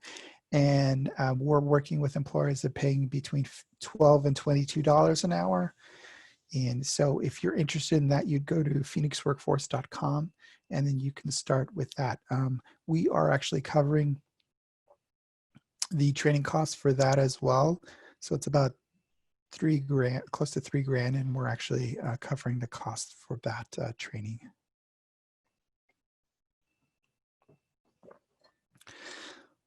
So that's one end. So the other end is we also help employers. And so we work with hundreds of employers, hundreds of projects. So if employers are coming new to the Valley, so last week I talked to a huge employer. If I just said their name, you'd know them automatically. That's moving internationally to Phoenix, and they're looking for, they're going to start looking for contact center help desk agents. And so they're looking for 400 to 500 new people, which is amazing. And so that's certain projects that we work on, but this is another project. We're helping Manpower. And so Manpower is looking for almost 300 to 400 new people to help work on their PPE masks near the airport, and pay is between $16 and $17. Now, they started, I believe, 2 or 3 months ago with this, and I won't say the name of the organization, but the president actually visited that location, and they're making masks, the PPE masks, and what they were able to do was the need was so much that they had to hire, they told Manpower, we're going to hire another 300 or 400 individuals. And so that's what they're trying to do. And they're so desperate, they need people that they even put, they were at $14 an hour. They actually raised it by $2 to 16 to 17. It really just depends on the shifts that you get. So no experience necessary. If you've had prior assembly experience, that's great. But they're willing to take you if you have no experience, which is amazing. So you can actually send your resume to manpower@manpower.com.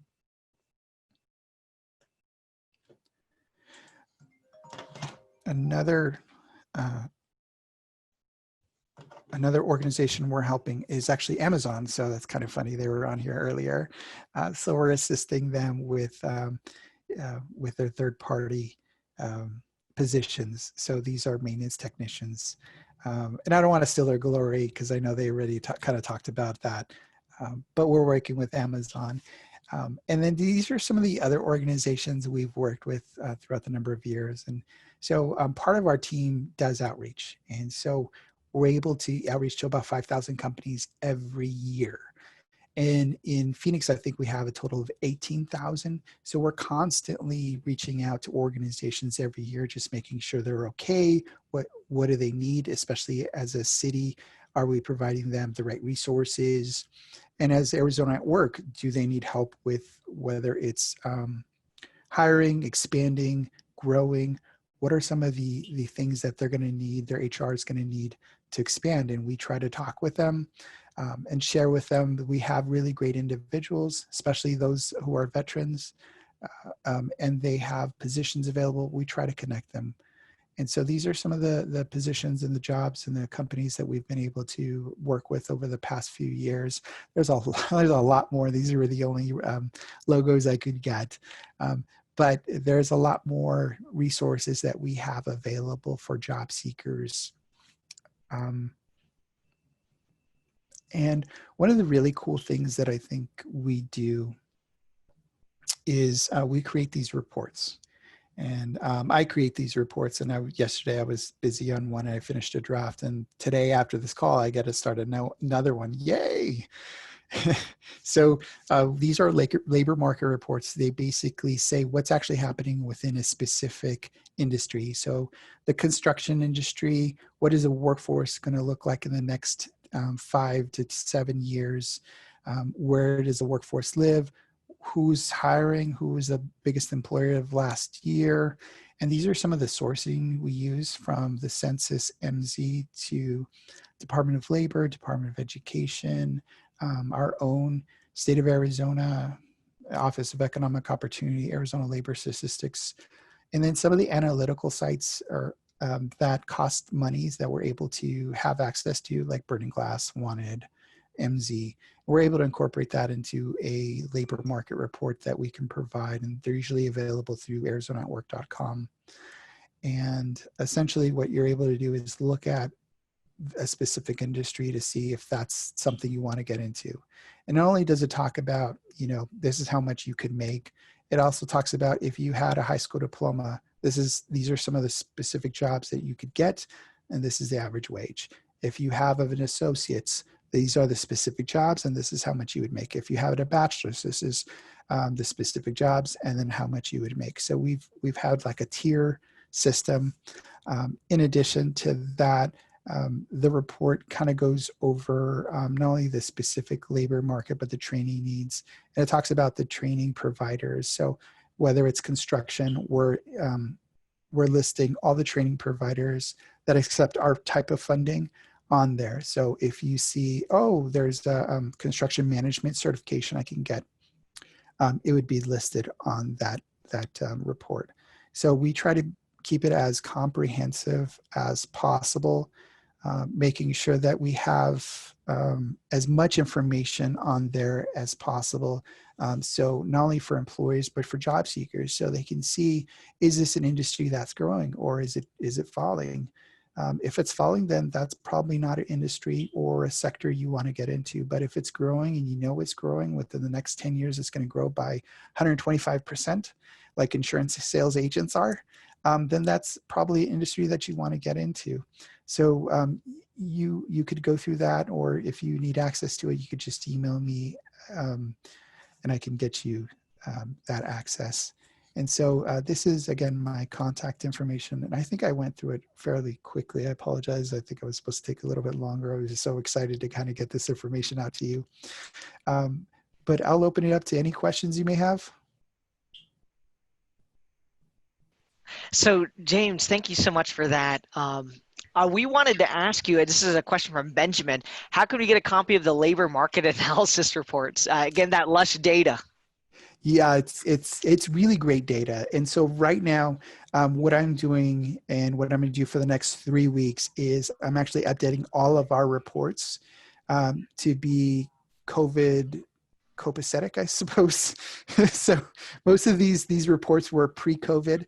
And so what I did was I'm updating. So in the next 3 weeks, they will be available at arizonaatwork.com. The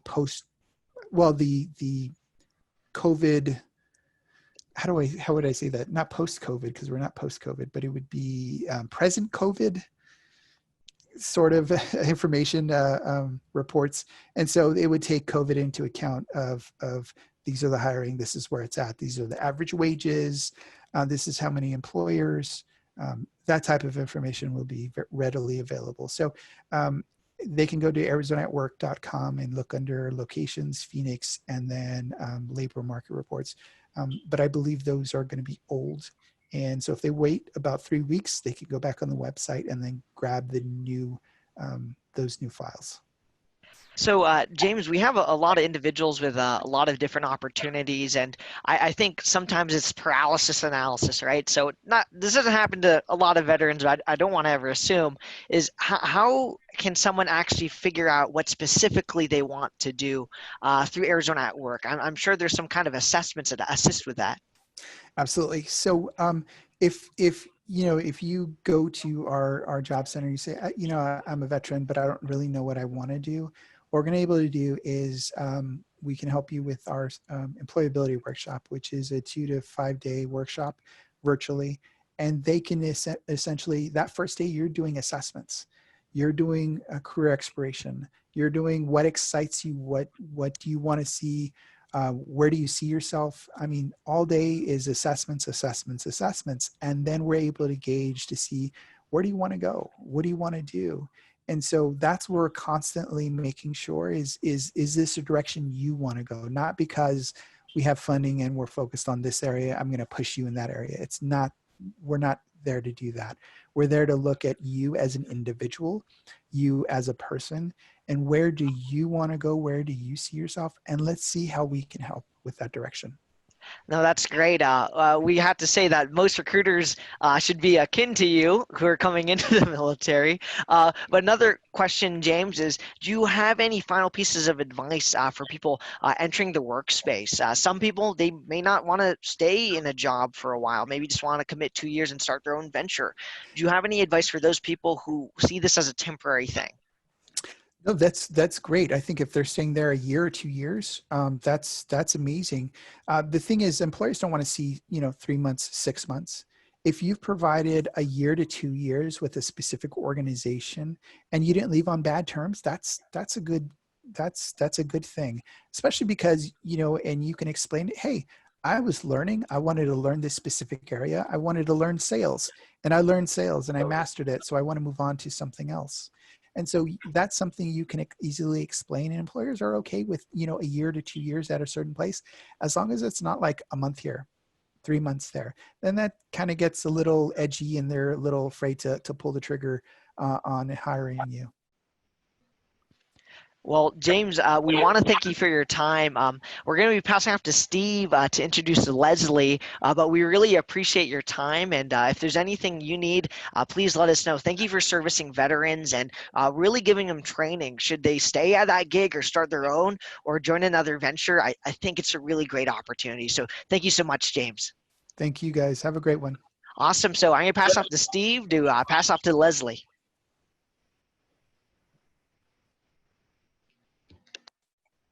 Great. Yeah, thank you. So it's my extreme pleasure to introduce you to Leslie. And she is a experienced business executive driven to achieve the highest levels of success and accomplishment through the power of positive influence. She is adept at handling increasing levels of responsibility and accepting challenges to initiate and launch new programs by revitalizing underperforming groups. She is a strong public speaker and compelling writer, passionate teacher, mentor, and respected peer group, philanthropic, and civic leadership. Leslie Pintor is with Arizona Growth Partners, and she and I have been connected here recently, and she offers an incredible program with the Community Development Financial CDFI initiative. I think you can correct me, Leslie, but it's fantastic funding for nonprofits and small businesses. So if you guys are thinking about kickstarting a small business or a business that's been around for a little while that needs a little bit of infusement of funding, she is a great resource to at least discuss that with. So Leslie, take it away. Thank you, Steve. I appreciate the introduction. Thank you to you and Luke for inviting me to participate today. I'm really excited to be here with your group, and I think this is fantastic information and a gathering of dozens of people who are all trying to better themselves and improve their communities. So I think that's what we're all trying to do, and I'm happy to be here today.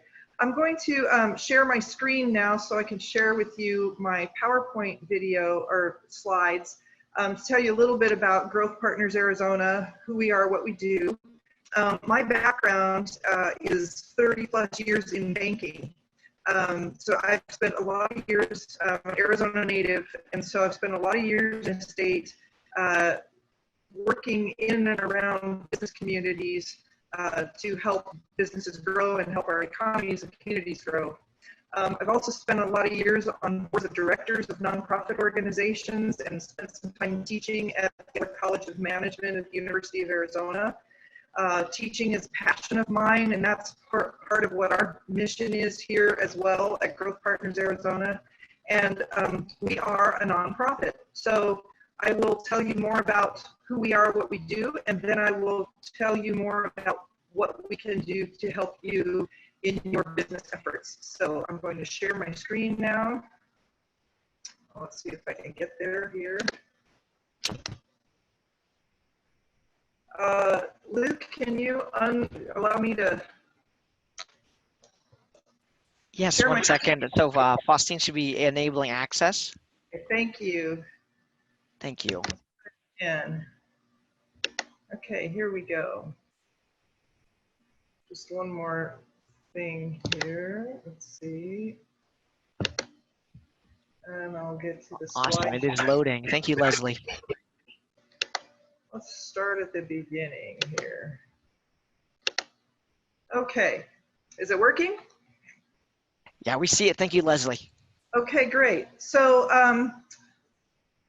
We were founded in 2012 as a 501c3 nonprofit organization by a group of Tucson philanthropists and business people who at the time, if you'll recall, back in 2012, we were in the grips of the Great Recession.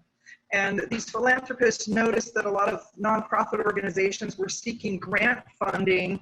And in further analyzing those grant requests, these philanthropists realized that really what these organizations could use more was a little bit of debt capital to finance their businesses. And so they looked around and said, there's no such thing as that around here right now. So they created what was then known as the Nonprofit Loan Fund of Tucson and Southern Arizona. And we were specifically founded to serve nonprofits in the southern part of the state.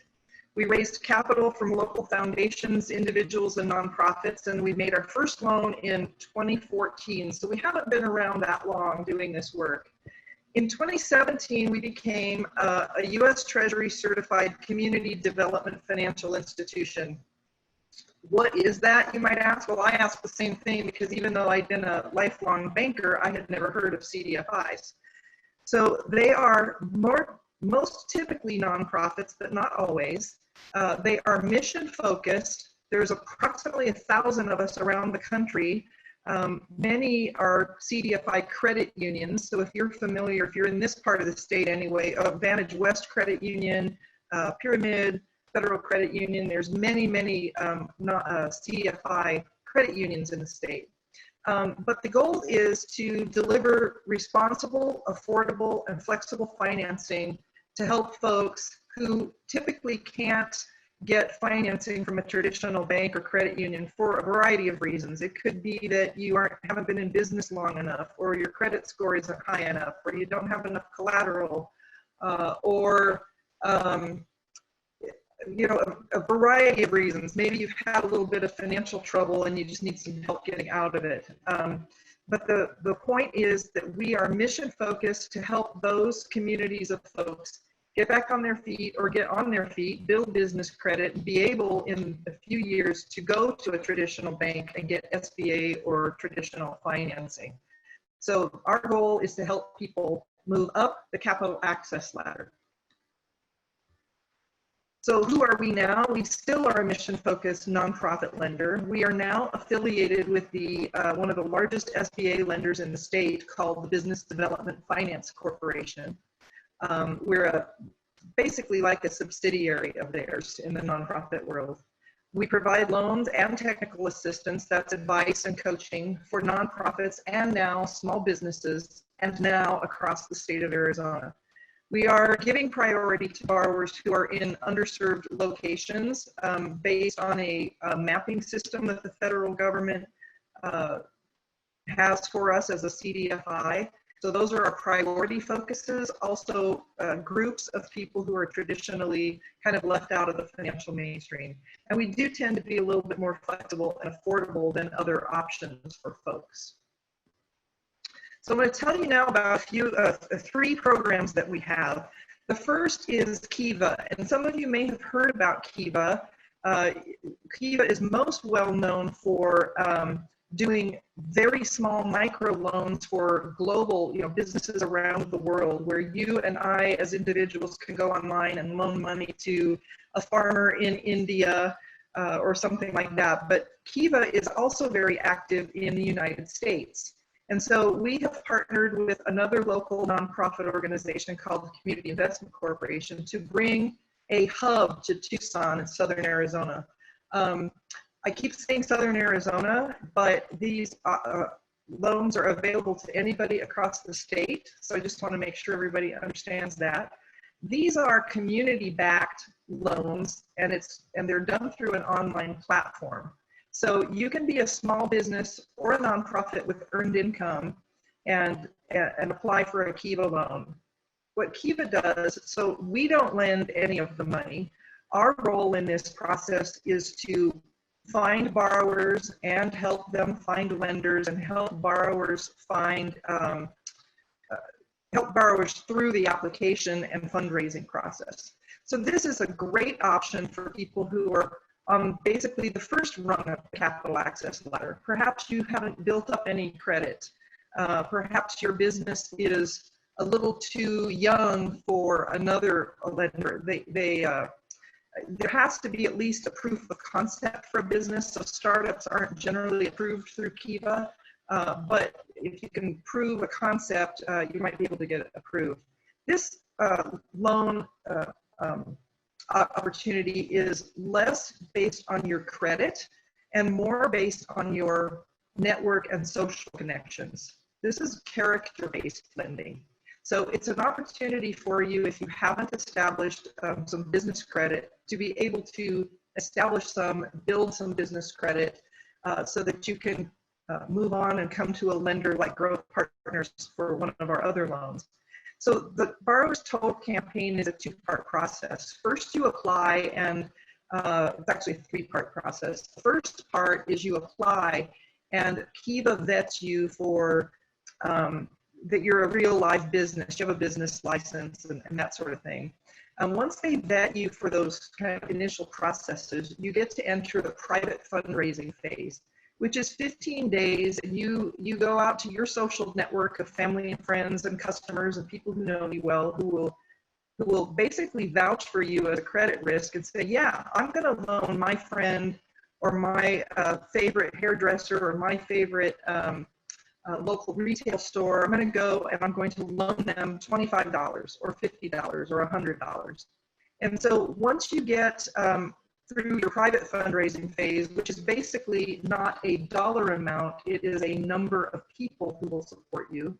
Once you've demonstrated that you have the support of your local and close-knit community, then you are allowed to go on the Kiva's public fundraising program.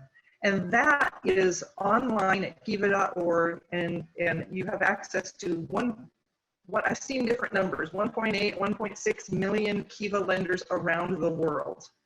And lenders like you and me can invest as little as $25 to support our favorite local small businesses. So right now the criteria for these loans is $1,000 to $15,000 at 0% and no fees. Kiva expanded their maximum loan amount from $10,000 after the COVID crisis started. And they've tacked on now a 6-month interest-only period, and then it's a 3-year term after that. So it's a total of 42 months, and collateral is not required. This is a great opportunity, especially if you only need to borrow $2,000, $3,000, $6,000. The average loan through Kiva is about $5,000 or $6,000 actually. So this is a great opportunity. We have another program that we call the Small Business Success Loan. And so that's a loan for businesses in business at least 13 months. And why 13 months? We want to have, again, some demonstrated proof of concept that you've been around long enough to file a tax return and that you have $50,000 in revenue. And this is kind of the next step on the capital access ladder, your ability to continue to build business credit and to stabilize your business and prove that you can repay a loan. The decisions for these loans are based on personal credit as well as your business credit.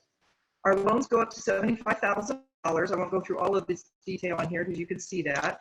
I do have a typo on the screen. The minimum FICO score of 650, not 660. These do require the personal guarantees of the owners, and loans can be used for working capital, acquiring assets, expansions, things like that. Okay, so this is kind of the next step along the line. For those of you out there who might be involved with nonprofits, we do have this is our flagship program, if you will, what we were founded and based on, at least 3 years of history at $250,000 in revenue. And again, a unique challenge for nonprofits out there. Many nonprofits are afraid of borrowing money, and yet it can be very helpful to achieve goals for a nonprofit organization, just like any business. Nonprofits have unique challenges when trying to go to a bank for financing, because typically bankers will look for 3 ways to get paid back on their loan. The first way is usually the cash flow of the business. or some contract that's coming through that's going to repay the loan. And then generally, bankers also want to see collateral and personal guarantees. Many nonprofits don't have collateral. They occupy leased space. They provide services, so they don't own real estate. They don't own vehicles. They don't own much in the way of equipment. And they definitely don't have personal guarantees because nonprofits aren't owned by anybody. So that's why this is a great program for nonprofits who need some additional help to get through a slow season. We finance a lot of nonprofits who have seasonal cash flow activities to finance an expansion where they're waiting for pledges to be received on a capital campaign, things like that. So that's a great way to for nonprofits to help with their financial stability. I mentioned earlier that another part of our mission is technical assistance. That's just having a conversation with someone, some coaching, some advice, some digging in a little bit into the financial statements to point out some things that could be improved. And we provide that service whether you are a borrower of ours or not, or whether you ever become a borrower of ours. So I'm available and happy to help you if you have questions about how to do something or challenges you're facing, or you just don't know how these things work. And most people don't. Most people have not gone through a business financing process. And so it's kind of mysterious and can be scary because there's lots of forms and things. So I'm happy to chat with anybody who has questions about pretty much anything related to running your business. I wanted to also give you a couple of impact stories, and I chose this one because it's particularly relevant to this audience. Esperanza en Escalante is a local nonprofit here in Tucson that provides services to homeless veterans. We've done a couple of loans for this organization that were very short-term bridge loans of 90 to 120 days to help facilitate much larger financing packages they were getting to build additional housing units. And so, the organization didn't have $200,000 to pay a fee for something that was just going to come back to them once the financing closed. So we were able to facilitate some kind of hairy cash flow challenges over a short period of time. Another one, and this one I just closed last week, is a small business down here in Tucson opening up a second location. This company, even though they've been around for 20 years, almost 20 years, had never borrowed money before. And so they were really unclear and unsure about the process of borrowing money. And along the way, I was able to help them understand a couple of things that was really putting the company at risk. They owned some real estate, but they owned the real estate in their names personally instead of the business. And so that was opening up the owners personally to some significant liability issues should somebody get injured on their business property. So we were able to take care of that, quickly advise them of that, and that's going to help reduce their personal liability very significantly. That's pretty much what I have here. Please let me know how I can help you. Give me a call, my number's there, shoot me an email, ask me questions. Happy to help you navigate through loan applications, send you to other resources if that's necessary, and just happy to help out. So I appreciate, again, the time today, Luke. Thank you. Oh yeah, well, Leslie, we really appreciate what you're doing, and also stay cool down there in Tucson. So one question that comes to mind, Leslie, is when veterans, right, they often they fit a lot of molds and they do a lot of things, right? So how has it been with growth partners and seeing their interaction with veteran-owned businesses or even veterans in general? I think I heard the end of your question. You froze for a second there. So far, I have not worked with a veterans-owned businesses. Most of our loans historically have been to nonprofit organizations, and our foray into small business lending is relatively recent. But I'm eager to work with veterans because I think one of the great things about veterans and businesses owned by veterans is they have very, very desirable skills in running a business, you know, discipline and hard work and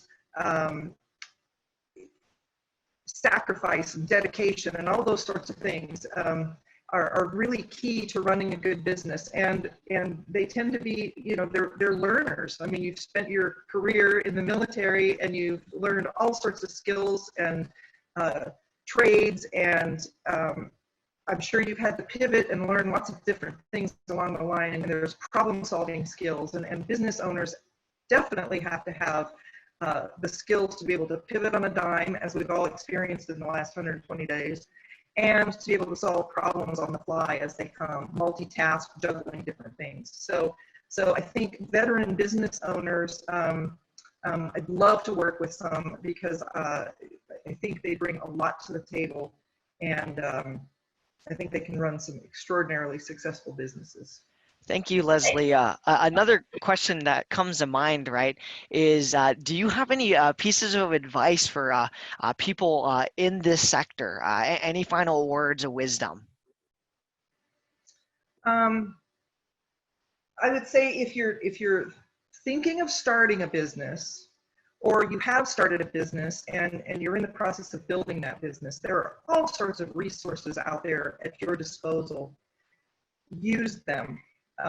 Don't feel like you have to go it alone and solve everything on your own. There are a lot of people out there, organizations like mine, who are experts at what they do, love to give back and love to help. So take advantage of that. Even if you think you know the answer, get a different perspective. Utilize the local Small Business Development Center, the Coconino Small Business Development Center up north. There are also oftentimes very good resources at your chambers of commerce. The Arizona Commerce Authority has lots of great resources.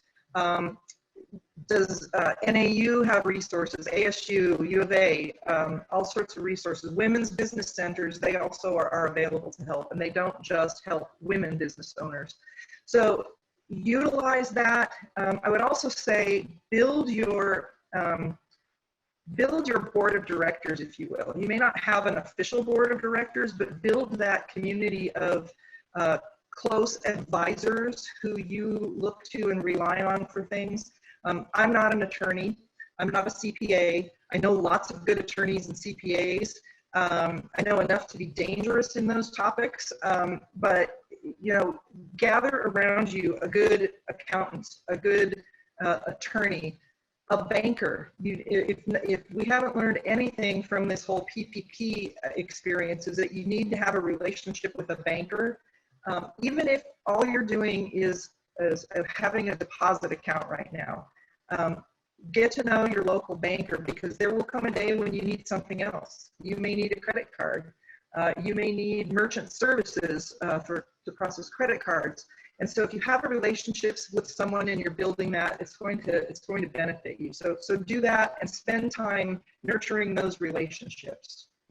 Leslie, that is gold. And I know when I talk to some business owners, they wish they had some of this intel before the COVID crisis, like just getting connected with someone in finance and being able to really prepare for things before it becomes a problem.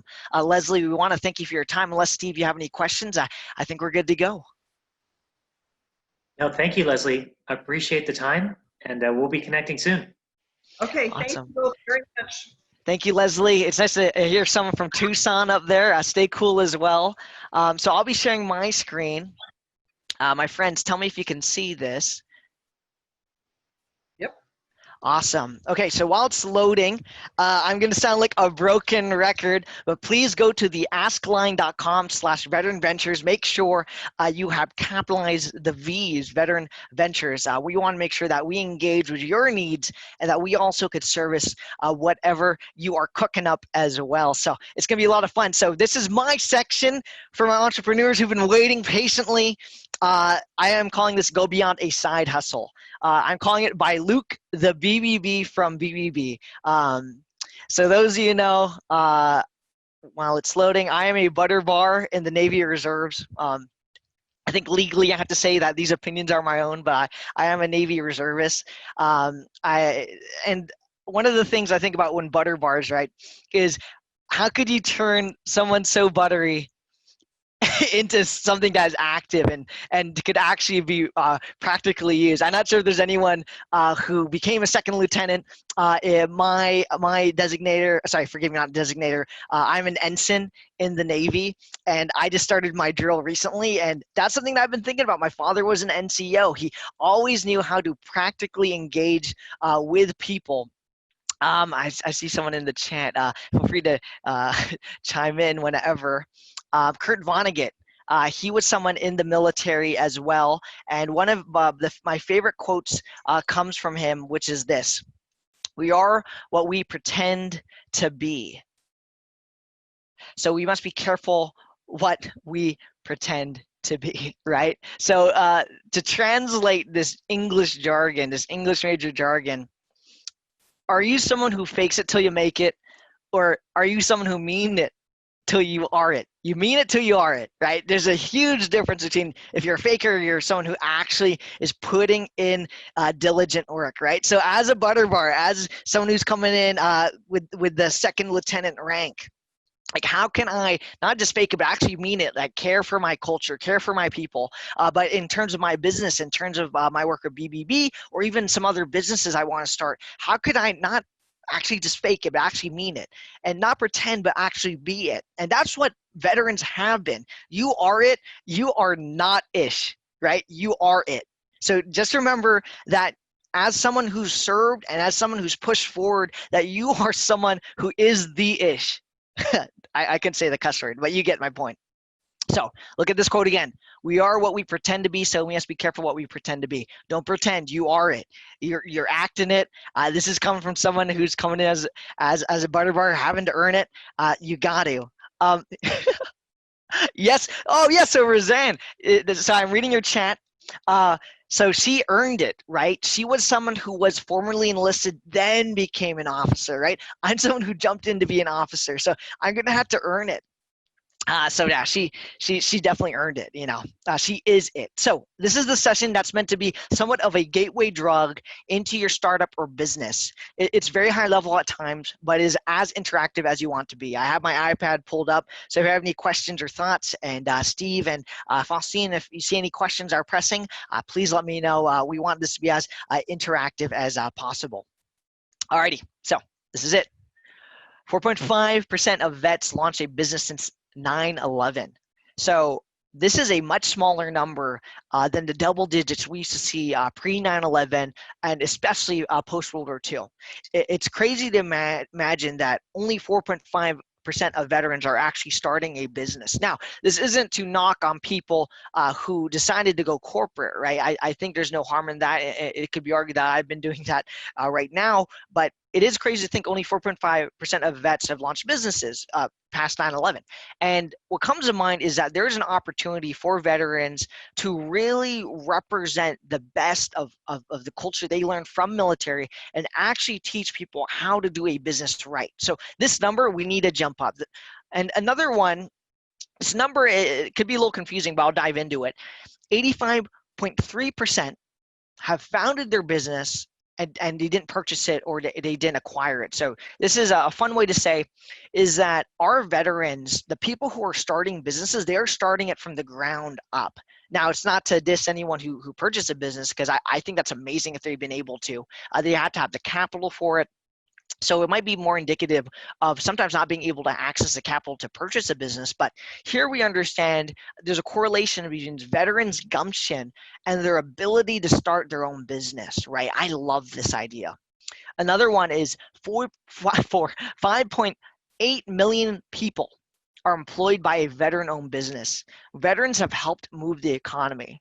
And we're not even talking about veterans in executive leadership in terms of like Fortune 500 or in politics, right? We're just simply talking about those employed by a veteran-owned business. And you can see, you know, where we're at, you know, kind of the mentality of why we start things. But another thing is, this number 5.8, this is something that will increase as we increase veterans who want to increase their own business. So you learn strategies from Amazon and even hearing from growth partners to finance. So I'll be diving into some other opportunities to finance your business.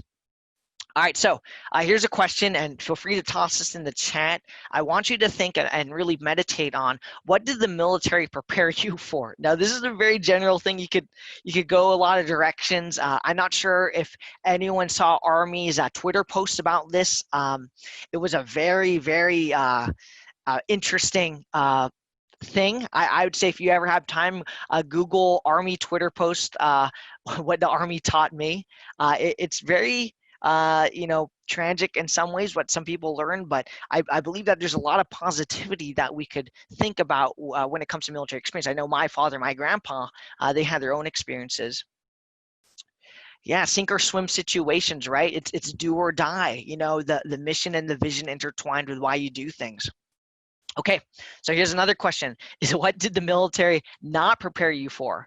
I believe that the military has been increasing, a lot of their efforts when it comes into what they, transitioning. I know Amazon's a part of some of their things. PayPal's done a lot of transition programs when it comes to military individuals. Yeah, and I think really there's a lot of engagement and opportunities for us to realize, this is what the military prepared me for, and this is something that I need work with, and the great thing about a lot of veterans is that they have the ability to be coached, and they love the realism in their conversation. And thinking about these two things will really help guide you when it comes to business. But this could also be applied for, like, if you went to college or you went to a trade organization. There's a lot of opportunities for you to engage mentally with these thoughts.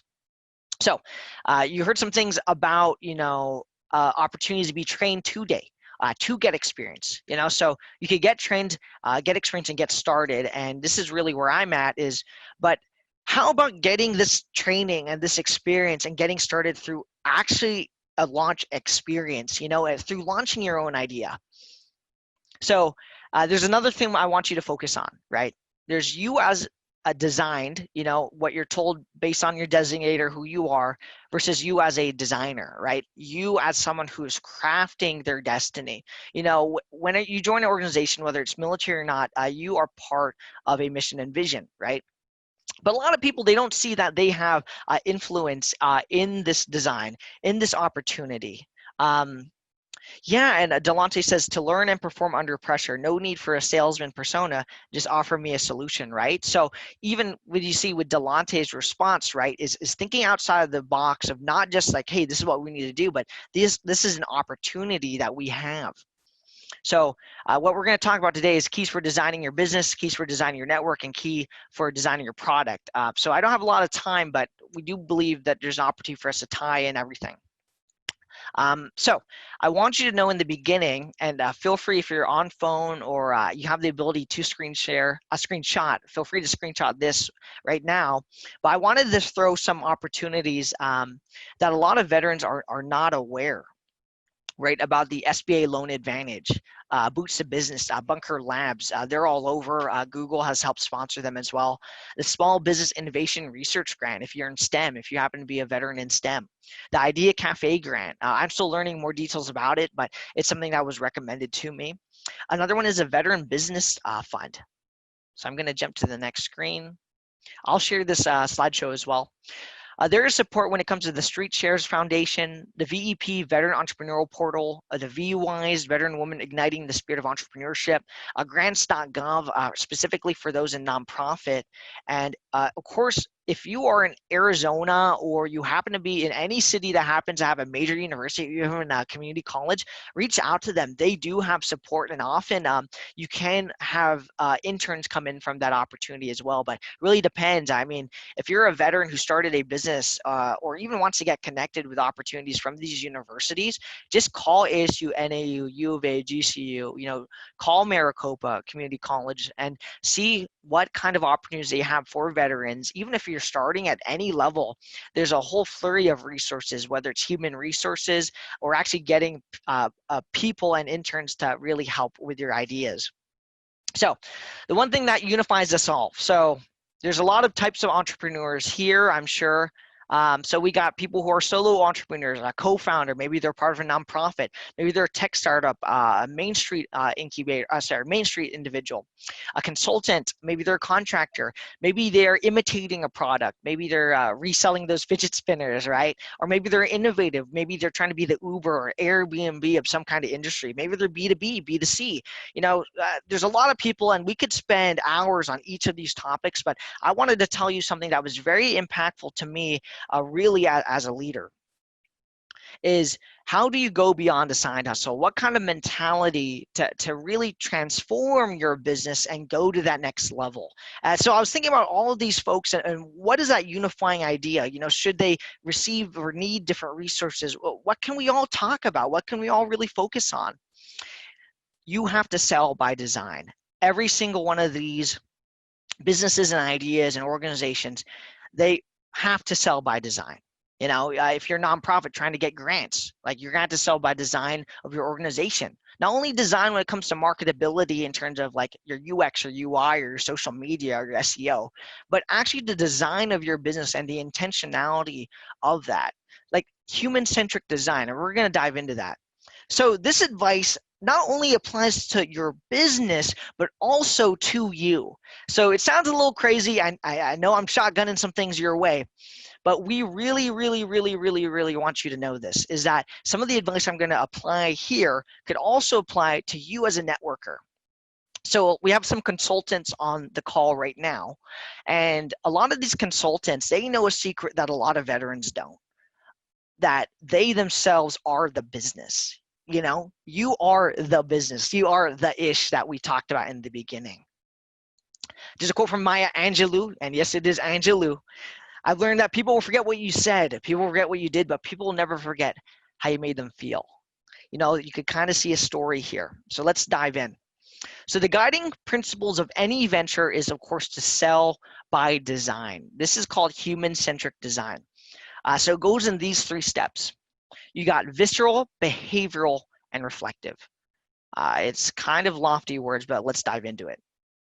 So your meat is your visceral, your first impression, you know, is what are the first vibes you get when you interact with someone or a company, an application, a device, even your website. What is that first impression? Now, if you're on social media, you get 7 seconds, right? There's a stat that's kind of been floating around that 80% of what people think about you is based on first impressions, right? So whether it's your social media, your networking, or even being on a Zoom call, what's the first impression people get? Is visceral reactions, the visceral first impressions accurate? No, but they do have value when it comes to marketing either yourself or your business. Okay, next one, your interaction. They call this behavioral. So the interaction impression. So you got your first impression, and then so say you interacted with me via email after this event, right? Or you know, you download the app and you're interacting, seeing if it's actually effective, right? So you have the ability as a user yourself to see how this has impacted you. Like, have you ever driven up to a restaurant? You had a horrible first impression, but you gave it a shot. Then they gave you, and you started eating their sandwich and you hated it. So that's kind of the narrative we're flowing. It's act 1, act 2, and this is act 3. I like to call this the aftertaste, the reflective, or the vibe impression. So say you go to that restaurant, right? You're like, okay, so this looks like a hole in the wall. I'm going to give it a shot. A friend recommended it to me. You know, you walk in, you have a horrible interaction with people there. They're like, okay, so I'm going to give their food a shot, you know. And then you reflect afterwards, after you've eaten everything, you're like, my gosh, this is disgusting, right? So in this, you'll notice that visceral, behavioral, and reflective applies to multiple things at the same time. For one, your interaction with the sandwich. For 2, your interaction with the people. And for 3, your own interaction with the employees. That's another thing people forget, right? So this is kudos to the Interaction Design Foundation. They teach user interface and user experience. They have some of the best websites when it comes to learning anything with website design or even application development. Really great opportunity. So if you're interested in this, be sure to dive in there. So I want you to think, and you could type this in chat, about what companies has given you a great first impression, and you interacted and you behaved with them, a great behavioral reaction, and also left a good taste or a great reflection or something that you thought wonderful. So name some companies that come to mind, or even people that come to mind that really have designed in that. Okay, I'll give you some time. I want to read some out. I'm going to call you out if you haven't.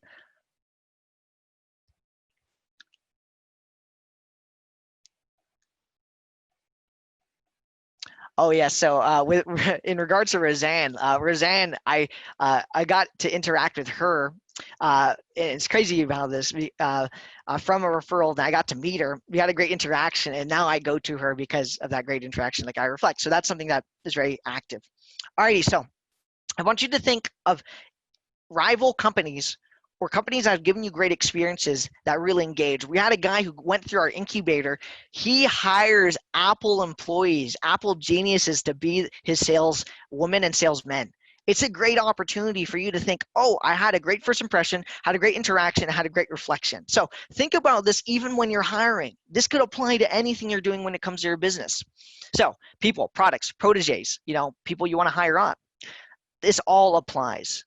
Oh, yes. So this is something I'm going to put in. From Shakatronics, we got Janine. I think BBB gave me one of the best experiences. I'm now hooked on all the information they have to offer. I didn't pay her. I should have. But the great thing is that we have someone who's able to vouch for us. And now we have more trust. And people's first impressions are from other people. So we're able to grow in that regard. Alrighty, so I don't want you to forget this. So I want to give you a dating example, right? For people who have been married or on their way to get married or maybe found a significant other, I don't want to dive into it too much. But when you think about this, right, you meet your girlfriend or boyfriend, right? The first time you meet him, and I hear these stories all the time where they had a horrible first interaction. Then they interacted with them. And then some people got married like 2 weeks after or a month after, or some people are in it for the long con, 5 years after. My grandpa, the World War II veteran, he married his kindergarten sweetheart. If you think about first interactions and then going all the way to the end, that is an example. But this dating example also applies to people, products, and proteges. If you forget everything I just said, just think of yourself as someone who is dating and being dated, right? How am I interacting? How is this interaction flowing, whether it's my website or even my personality? Alrighty. So here's some networking examples. Your elevator pitch, right? Say you're actually literally going up an elevator and having to interact with someone. I actually had a meeting with Jerry. I met Jerry Colangelo one day, and we were about to hop on an elevator, right?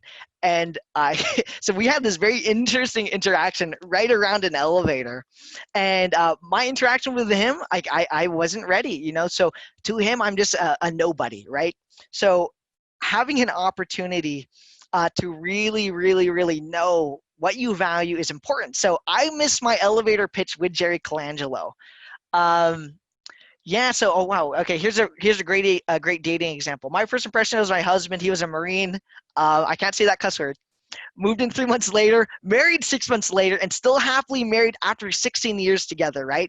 The dating experience is very similar to the product experience, Like I did not like iPhones, and I tried it, then I'm hooked, right? I got hooked on their ecosystem. That also does apply to some people who sell illegal substances as well. I won't get into that, but they say, hey, the first one's free. All right. The other one is pitching to investors. So I won a lot of pitch competitions, but I was able to do some intel and engage with the investors beforehand and get some ideas about them on LinkedIn. So I was able to edit my first impression, and when I talked to them, gave them the experience that they are used to, using the verbiage they utilize, and then finally followed up with them in the way they wanted. So when I talked to them and I found out they were an investor, I was like, oh my goodness, like they really want hard metrics. I'm going to send it to them that way. Now, another thing is co-founders. Say you have employees or co-founders or partners. Maybe you're doing a business with someone you married. So this is something I want to tell you about, right?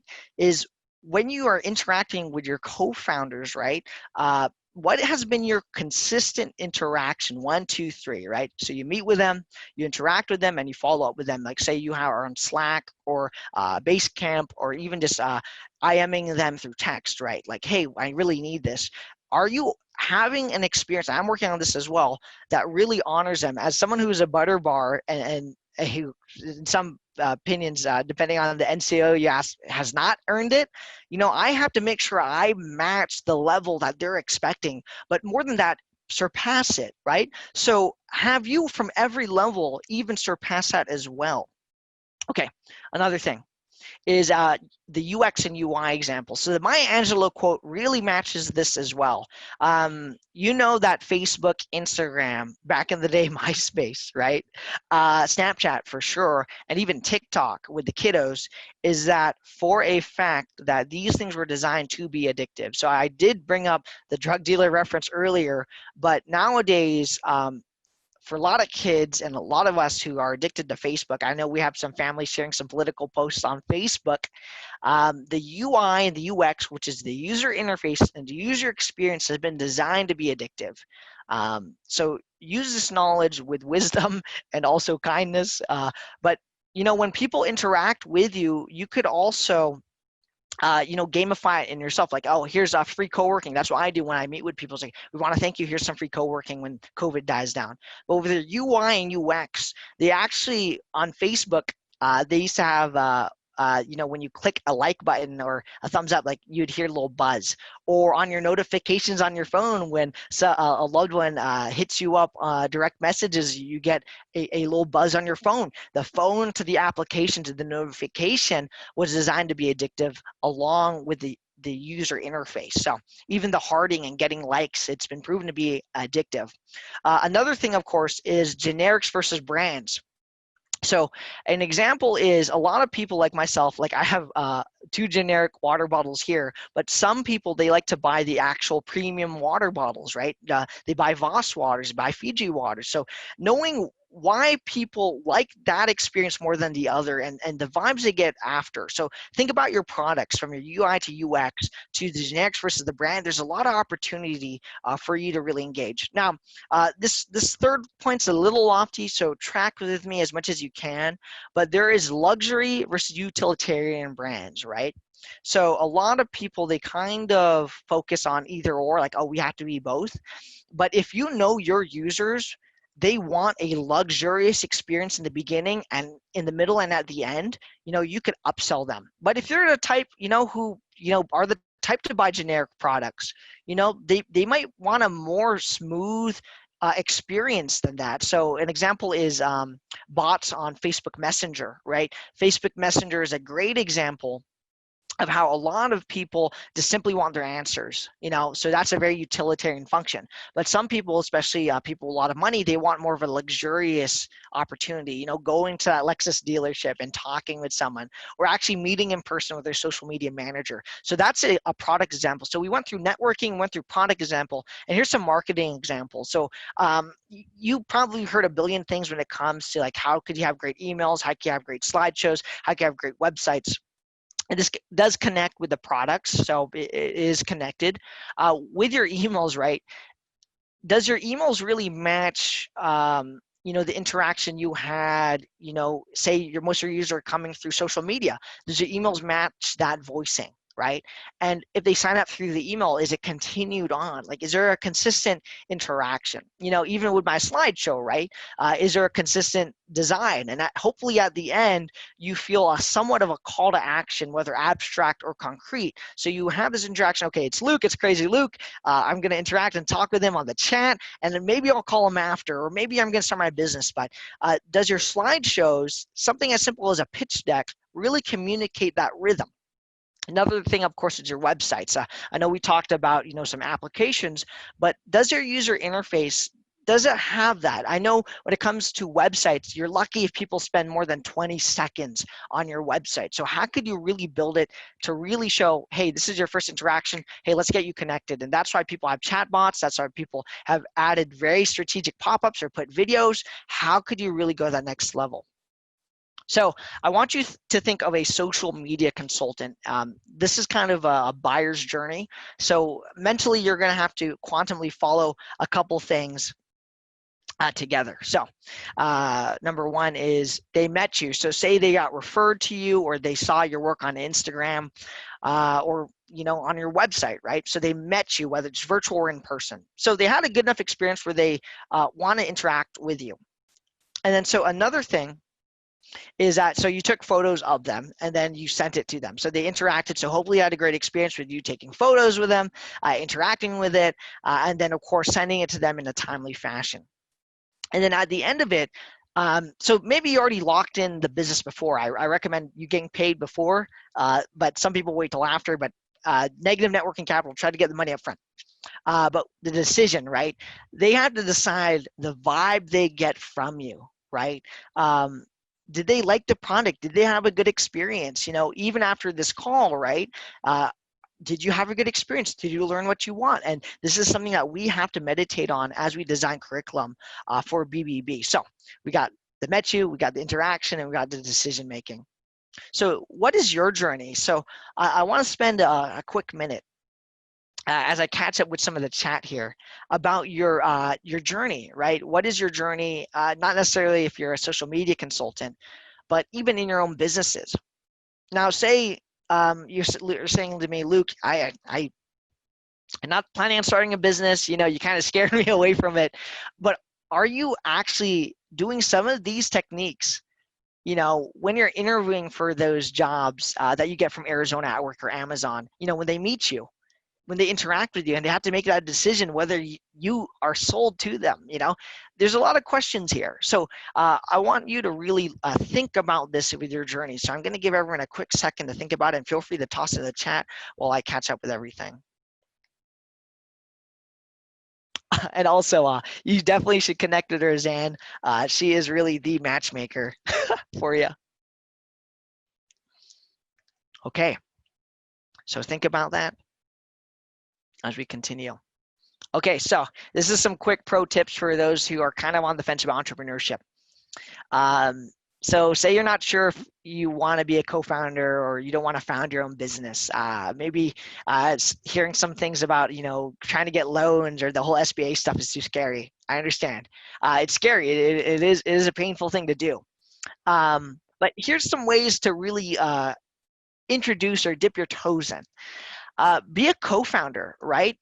In a niche that you're passionate about. So say you have a buddy, and he's connecting with veterans in a nonprofit, volunteer in a niche that you're passionate about. So an example is, say you love marketing, or say, your nonprofit deals with rebuilding things akin to Habitat for Humanity, and maybe simply you just want to be the guy building. You don't have to be as active as a co-founder. You get to see and interact and see if this is a culture you want to be a part of. But I recommend, if you're not going to be a co-founder, check out other organizations that are starting and see if this is something you want to be involved with. So I know with Steve, with Revelry, it is relatively a new nonprofit, but he's built a lot of partnerships, and a lot of people have been interested in what he's doing. And that has allowed a lot of people to see, like, oh, hey, do I actually service veterans? So at the least, it'll be enlightening. At the most, you might find a passion for entrepreneurship. The second thing is test one project with the timetable. So an example is, say you're not sure if you want to get into business, or you start your own social media, or start that taco restaurant you wanted. What you can do, and this happened with one of my buddies, Eduardo, what he would do is he actually would start selling pies independently from what he was doing full-time at a university. So his wife was making pies. He just hit up people, like, hey, would you like to try my pies? I'm selling it for $15 a pop on Venmo. So he got to build a cult following from it, and we also got to test to see if people were interested. So it was a project with a timetable. A clear example for social media is, maybe you're not sure, like, okay, so get into one social media avenue and see if you like it. Volunteer for 6 months for a nonprofit that just got started, or a startup that just got started, and say, hey, I'd like to start with this. Maybe you could pay me, but try to wheel and deal, but test the one project. Do it with the timetable. See if you like it. And the third one, and this one is has a lot of details that could get a lot of people lost in the sauce, but kickstart a product or crowdfund something that's a passion of yours. If you go on Kickstarter and you look up veteran products, or minority-owned businesses, or minority-owned ideas, right?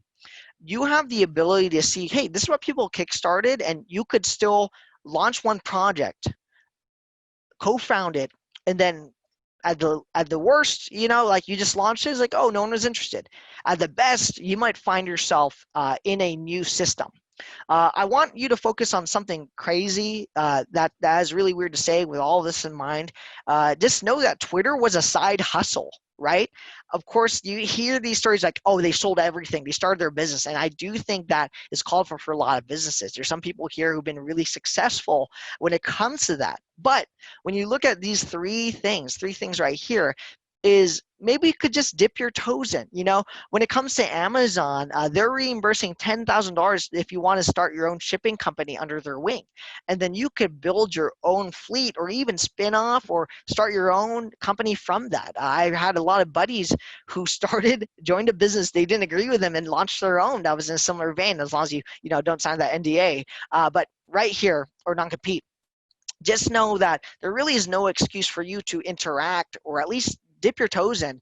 One of the best examples is entrepreneurship, where say you have a business. I had a buddy who worked in Uber, and Uber for a lot of people could be controversial, but I appreciate them for a lot of reasons. But he started a lot of their community development. He just said, hey, I'm going to do this. And he got support from the executives. You know, say you're not ready to do your own project, start it inside your organization and get addicted to it and rally people. And sometimes you're able to offshoot it. I mean, that's what happened with Twitter.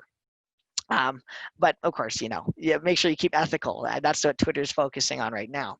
So this session, like I said, is meant to be a gateway drug into you starting your business or your own startup or connecting. So Better Business Bureau, Ignite Spark by BBB, you know, that's our co-working space.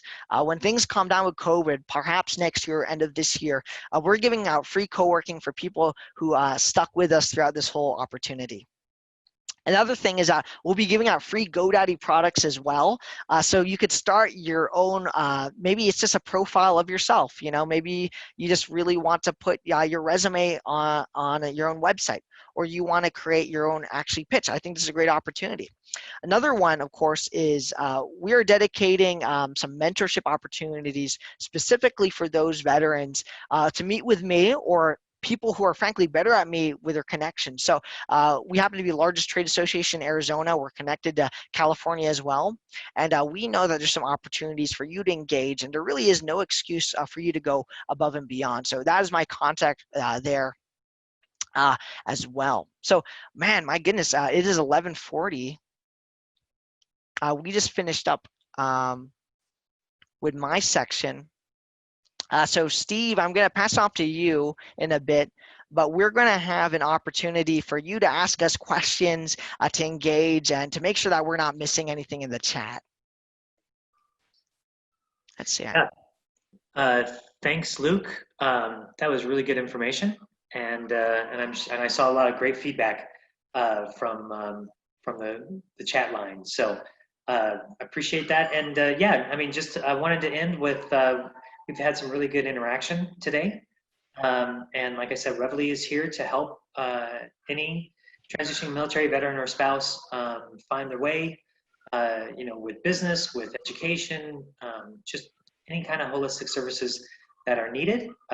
We're here just to even be a listening ear and support arm. So we appreciate the time. I really super appreciate everybody on the panel. For their time today.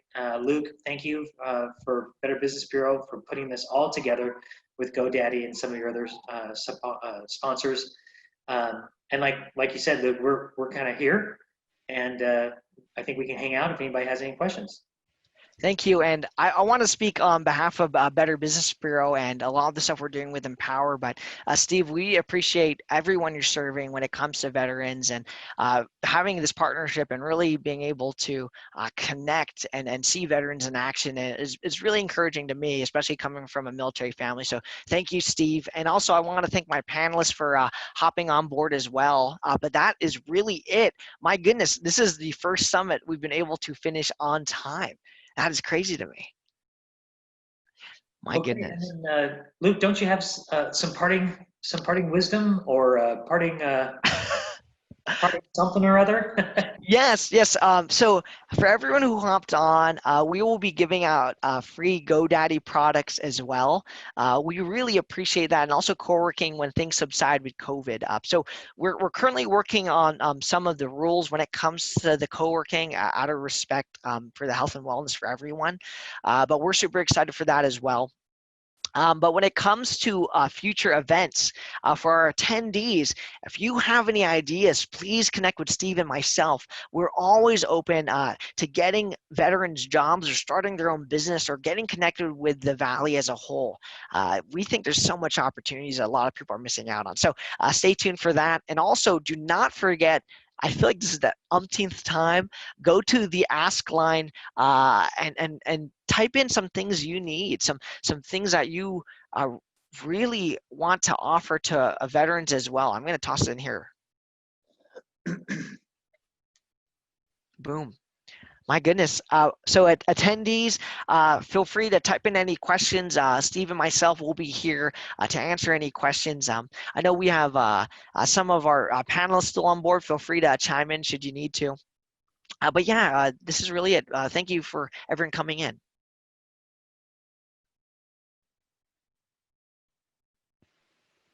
Awesome, awesome.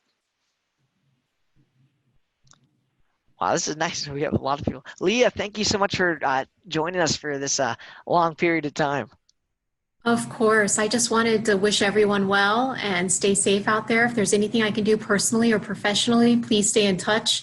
Also, just remember, Honor Health is an awesome place to work, and we would love to have any or all of you, or at least if you'd like to explore your interests a little bit further, please do reach out to me.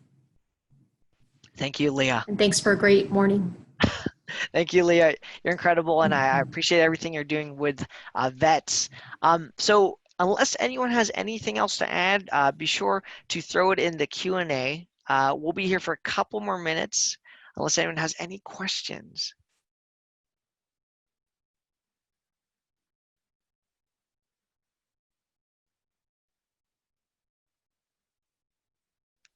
Awesome. Okay. Yeah, no, we'll be sending out some resources from the event as well.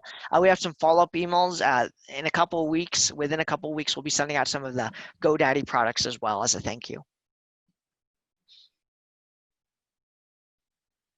Okay, Steve, Faustina, I'm not seeing any more questions. Are you? Nope. Looks like we're good to go. Well, Steve, we really appreciate your time. We wanted to thank the panelists and, of course, GoDaddy and the Reveille Foundation. This is really something I've been excited for a while now, and hopefully one day we'll all get to meet in person. Alrighty, Steve, any final words before we sign off? Not at all. No, we're here to help. Just ask, send any thoughts our way, and we're here to help. Thank you so much. We really appreciate you. Oh, sorry. Tools and resources on how to develop a learning course with online curriculum worksheets and app and more. I want to understand flow education course. Oh, that is a question. Oh, yeah, so Roseanne, let's connect because I actually know some people who run LMSs. There's a lot of ways to MVP it, at minimum viable productify it. But yeah, there's some group from Journey Age who I think would really like to engage with you when it comes to that. Please let us know future events. We will.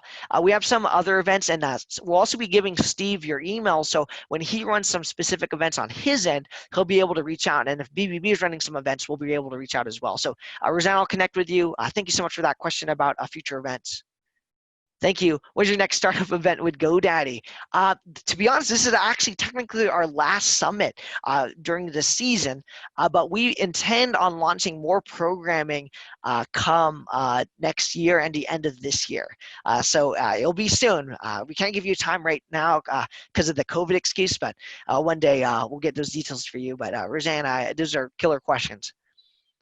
Alrighty, I don't know if I'm missing anything. Let's see. Can you upload the video, chat with the video? I was unable to save the comment like it was saved earlier. Jamie, unfortunately, due to privacy, I will not be able to. But what I will do, send me an email at luke.amargo@bbbcommunity.org. I will do my best to save everything. And then we'll be able to share it specifically with you due to privacy. Alrighty, I think that's it. Well, we really appreciate your time. Have a great day and goodbye. Appreciate y'all.